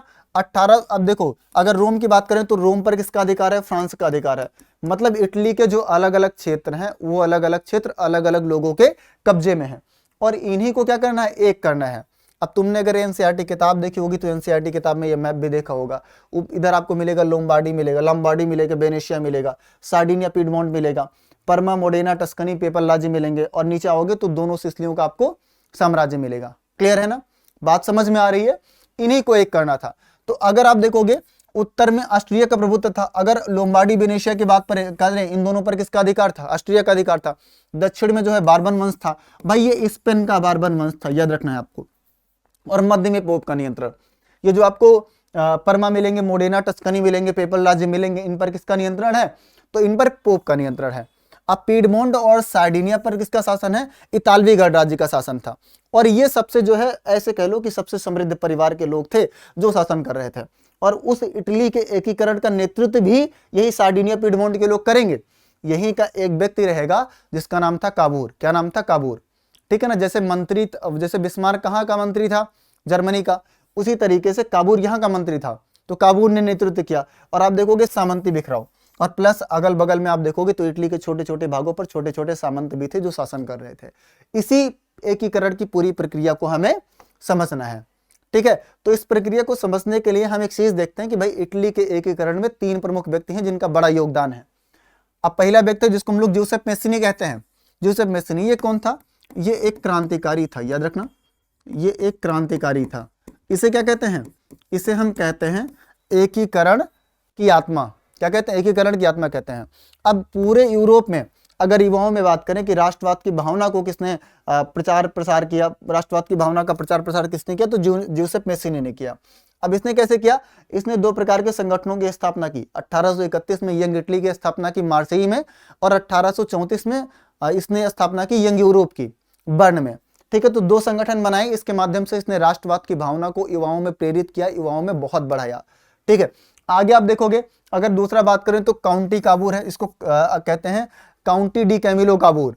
अब इसको हम लोग एकीकरण का मस्तिष्क कहते हैं। जितनी प्लानिंग बनाई, जितनी कूटनीति बनाई, विदेशों से जो संधि की, विदेशों की जो मदद लेने वाला व्यक्ति था वो यही था। इसको पता था कब कहाँ किसके ऊपर आक्रमण करना है, किसकी मदद लेनी है और किस क्षेत्र को मिलाना है इटली में। आगे आप देखोगे गैरीबाल्डी, जिसको तलवार कहा जाता है, तो भाई ये एक सैन्य नेता था। ये क्या था, ये एक सैन्य नेता था। इसने युद्ध लड़े, इसने अभियान किए और जीता और इटली का एकीकरण किया, ठीक है ना। तो इन तीनों लोगों ने मिलकर के बड़ा योगदान दिया। अब ध्यान से समझेंगे। अब देखो कई बार तुमसे पूछा जाता है कि इटली के एकीकरण में जिन व्यक्तियों का योगदान है उन पर संक्षिप्त टिप्पणी लिखिए, तो 3 व्यक्ति का योगदान है। पहला व्यक्ति क्या है, ज्यूसेप मैसिनी। अब देखो आप, मैसिनी एक क्रांतिकारी विचारक था। क्या था, एक क्रांतिकारी था, पहली बात। दूसरा विचारक था। 1831 में मार्सिले में यंग इटली नामक गुप्त संगठन की स्थापना की, ठीक है ना, 1831 में। और दूसरा आप देखोगे 1834, याद रखना, बर्न में। कहा, ठीक है, बर्न में एक और संगठन बनाया जिसको यंग यूरोप कहा गया। जिसको क्या कहा गया, यंग यूरोप कहा गया। तो 2 संगठन इसने बनाए। संगठन बनाने का उद्देश्य ये था कि युवाओं में राष्ट्रवाद की भावना को जागृत किया जा सके। लक्ष्य क्या था? शिक्षा और विद्रोह के माध्यम से एक स्वतंत्र और एकीकृत गणतांत्रिक इटली की स्थापना की जाए, ठीक है ना। और ये इसका तीन ही चीजें मानता था, ईश्वर, जनता और इटली। इसका सिर्फ इतना मानना था, ईश्वर, जनता और इटली, ठीक है ना। आगे आप बढ़ोगे तो भाई आगे हम बात करेंगे, बढ़ेंगे तो देखेंगे काबूर। अब ये जो काबूर भाई साहब थे, इनको हम कहते हैं कूटनीति का जादूगर। क्यों? क्योंकि सार्डिनिया पीडमोंट के प्रधानमंत्री थे। इनको पता था कि कब दूसरे देशों से मदद लेनी है और कब जो है युद्ध लड़ना है, कब किसी को हराना है, कब किस क्षेत्र को मिलाना है। ये पूरी बात की समझ काबूर को थी, ठीक है ना। इस पूरी बात की बहुत बेहतरीन समझ काबूर को थी। तो आप देखोगे भाई क्रीमिया के युद्ध में भाग लेकर फ्रांस और ब्रिटेन की सहानुभूति जीती। और आप देखोगे जब क्रीमिया के युद्ध में इन्होंने भाग लिया तो फ्रांस के साथ एक संधि हुई थी, विला फ्रेंका की संधि, अगर आपको याद होगा, ठीक है। विला फ्रेंका की संधि हुई थी और इस विला फ्रेंका की संधि में ऑस्ट्रिया से लोम्बार्डी इनको मिल गया था। ऑस्ट्रिया से क्या मिल गया था? लोम्बार्डी इनको मिल गया था। इसको आप देखोगे इटली को। तो 1858 में नेपोलियन थर्ड जो था के साथ गुप्त समझौता किया और ऑस्ट्रिया के खिलाफ युद्ध की नींव रखी। और जब ऑस्ट्रिया के खिलाफ युद्ध में फ्रांस का इन्होंने साथ दिया तो इनको क्या मिला? इनको मिला लोम्बार्डी, ठीक है। और पहला क्षेत्र लोम्बार्डी को शामिल किया गया। अगर मैं बात करूंगा जोसेफ गैरिबाल्डी की, तो भाई ये एक महान सैन्य नेता था। 1860 में दक्षिणी इटली की तरफ इन्होंने एक अभियान किया, जिनको रेड, आप देखोगे 1000 लोगों को लेकर के ये चलता है, ठीक है ना। इनको रेड शर्ट से कहा जाता है। इसके इस अभियान को एक्सपेडिशन ऑफ 1000 से कहा जाता है, या हजारों का अभियान कहा जाता है। तो ये हजारों का अभियान लेकर के दक्षिणी इटली की तरफ चलता है। दक्षिणी इटली में दो ऐसे क्षेत्र थे, पहला आप देखोगे सिसिली था, दूसरा नेपल्स था। दोनों क्षेत्रों को एक मिलाने का काम करता है। तो सिसिली और नेपल्स को क्या करता है? एक मिलाता है, जिनको स्लाइस आप कहते, आप जिनको क्या कहते थे? जिनको किंगडम ऑफ टू स्लाइसेस भी कहते थे। और वह रोम पर भी आक्रमण करना चाहते थे। ये जब वापस आ रहा था तो रोम पर भी आक्रमण करना चाहता था। इसका कहना था कि दक्षिण से वापस चल रहे हैं, बीच में रोम पड़ रहा है, तो रोम का काम तमाम करते हुए चले, रोम को मिलाते चलें। और रोम फ्रांस के अधिकार में है, रोम पर फ्रांस की सेना है। तो काबूल ने कहा थोड़ा सा रुको, इंतजार करो, फ्रांस अभी युद्ध लड़ेगा प्रसा के साथ, तब हम लोग रोम पर कब्जा करेंगे। और आगे 1870 में स्थिति वही होगी। तो इटली के एकीकरण की प्रक्रिया कुछ इस प्रकार रही। आप देखोगे 1848 में पहली बार प्रयास किया गया था, जो असफल था। 1859 में ऑस्ट्रिया से युद्ध हुआ और लोम्बार्डी का विलय हुआ, और यहीं पर एक संधि हुई, जिस संधि का नाम था विला फ्रेंका की संधि। क्या नाम था मेरे लाल? इस संधि का नाम था, ठीक है, विला फ्रेंका की संधि। और आगे आप देखोगे 1860, तो 1860 में गैरिबाल्डी का अभियान हुआ, दक्षिणी इटली का विलय हुआ। और 1861 में एकीकृत इटली की घोषणा की गई। किसकी घोषणा की गई? एकीकृत इटली की। पर आप देखोगे 1870 में रोम पर अधिकार हुआ और संपूर्ण इटली का विलय हुआ। इसके अलावा ये तो इतने चरण थे, ठीक है। अब हजारों का अभियान क्या था? तो गैरिबाल्डी ने क्या किया था? आप देखोगे दक्षिण इटली को मिलाने के लिए, मैं बता दूं, ठीक है, दक्षिण इटली के लिए, और दक्षिण इटली में दो क्षेत्र थे, एक आप देखोगे था सिसिली और दूसरा था नेपल्स। इन दोनों को एक मिलाने के लिए, इन दोनों को आपस में मिलाने के लिए एक अभियान किया था, जिसको एक्सपेडिशन ऑफ 1000 कहा जाता था, इसके अभियान को। और 1800 आप देखोगे 61 में एकीकृत इटली की घोषणा की गई। और याद रखना, विक्टर इमैनुअल द्वितीय, इनका नाम याद रख लो, यहां से एमसीक्यू में प्रश्न आता है कि जब एकीकृत इटली की घोषणा 1861 में की गई तो विक्टर इमैनुअल द्वितीय को पहला सम्राट बनाया गया। क्या किया गया? विक्टर इमैनुअल द्वितीय को पहला सम्राट बनाया गया, ठीक है ना। 17 आप देखोगे 17 मार्च को एकीकृत इटली की घोषणा की गई। और ऐसे ही आपको बताना चाहूंगा दो क्षेत्र, जैसे आप देखोगे बेनिशिया, जिसको हम लोग बेनिश भी कहते हैं। बेनेशिया मैंने आपको बताया था कि भाई 1866 में उधर जर्मनी की कहानी अलग चल रही है। तो जर्मनी की जब कहानी चल रही है तो एक तरफ प्रसा लड़ रहा है, दूसरी तरफ क्या लड़ रहा है? ऑस्ट्रिया लड़ रहा है। तो मैंने आपको उस तरफ बताया था कि भाई जब प्रसा और ऑस्ट्रिया का युद्ध हो रहा था तो इटली ने किसकी मदद करी थी? प्रसा की मदद करी थी। और जब प्रसा की मदद की तो ऑस्ट्रिया के पास क्या था? बेनेशिया था। और बेनेशिया किसको मिल गया था? इटली को मिल गया था। तो इधर इटली में क्या मिला? बेनेशिया। और 1870 पर जब फ्रांस और प्रसा का युद्ध शुरू हुआ तो फ्रांस ने अपनी सेनाएं रोम से हटा ली, और रोम पर किसने अधिकार कर लिया? रोम पर अधिकार कर लिया इटली ने। इस तरीके से फाइनल इटली का एकीकरण संपन्न हुआ, ठीक है ना। इटली का एकीकरण संपन्न हुआ। अब हम लोग कुछ बातों को और पढ़ लेते हैं। जैसे आप देखोगे ब्रिटेन की अजीब दास्तान है, क्या है? ब्रिटेन की अजीब दास्तान। तो भाई अगर हम ग्रेट ब्रिटेन की बात करते हैं, देखो जब भी एक शब्द आता है ना कि ग्रेट ब्रिटेन के बारे में आता है कि ब्रिटेन में राष्ट्र राज्य का निर्माण, कि ब्रिटेन में राष्ट्र राज्य का निर्माण कैसे हुआ, तो एक टर्म आती है कि भाई राष्ट्र राज्य का निर्माण कोई नई बात नहीं है। ये बहुत पुरानी प्रक्रिया है, ब्रिटेन में बहुत पहले से चलता हुआ आ रहा था। और आप देखोगे अगर 18वीं सदी से पहले बात करें तो ब्रिटेन जो ब्रिटिश है वो कोई राष्ट्र नहीं था, निर्जातीय समूह थे, वहां पर अलग अलग इतने ग्रुप्स रहते थे और वो एक सिर्फ निर्जातीय समूह के रूप में था, ठीक है ना।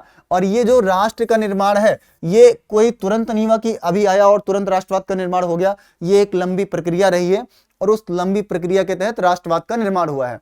और इसी के साथ आप देखते हैं ग्रेट ब्रिटेन का विकास। ये ग्रेट ब्रिटेन क्या था, कैसे बना, तो यूनाइटेड किंगडम का गठन 1688 में क्या हुआ, आंग्ल संसद ने राजतंत्र से ताकत छीन ली। इंग्लैंड में आप देखोगे 1688 में आंग्ल संसद बनती है। आंग्ल संसद क्या करती है, जो राजा के पास महारानी के पास पावर रहती है उस महारानी के पास से पावर को ले लेती है। और इससे क्या हुआ, इंग्लैंड की आर्थिक और राजनीतिक शक्ति बढ़ने लगी। और आप देखोगे एक एक्ट ऑफ यूनियन साइन हुआ 1707 में, इसमें इंग्लैंड और स्कॉटलैंड के बीच समझौता हो गया। क्या हुआ, दोनों के बीच समझौता हो गया। पर आप देखोगे United kingdom of the great Britain का गठन हुआ। अब जब ये समझौता हुआ तो किसका गठन हुआ, United kingdom of great Britain का गठन हुआ और स्कॉटलैंड इसी का पार्ट था। इंग्लैंड ने क्या किया, स्कॉटलैंड पर अपना प्रभुत्व जमा लिया और स्कॉटलैंड संस्कृति और भाषा को दबाना शुरू किया। अब आप देखोगे ब्रिटेन का काम ही यही था ना कि अलग अलग क्षेत्रों में जाकर के, जैसे भारत पर राज कर रहा था, भारत की संस्कृति को दबाने का प्रयास किया, वैसे उसने स्कॉटलैंड के साथ समझौता किया। और आप देखोगे यहीं पर United kingdom of great Britain का गठन हो गया और फिर इसने स्कॉटलैंड की संस्कृति को दबाने का प्रयास किया, ठीक है ना। अब एक लास्ट में टर्म और आती है कि भाई आप देखोगे राष्ट्र की दृश्य परिकल्पना। तो कुछ समय के बाद आपको यह पता चलेगा कि लोगों ने क्या किया, राष्ट्र की दृश्य परिकल्पना की। तो राष्ट्र है क्या, राष्ट्र एक आप देखोगे अमूर्त विचार है। क्या है, एक अमूर्त विचार है, ठीक है ना। और राष्ट्र को याद रखना, ठीक है, राष्ट्र को मनुष्य के रूप में चित्रित करना, राष्ट्र को मनुष्य के रूप में चित्रित करना,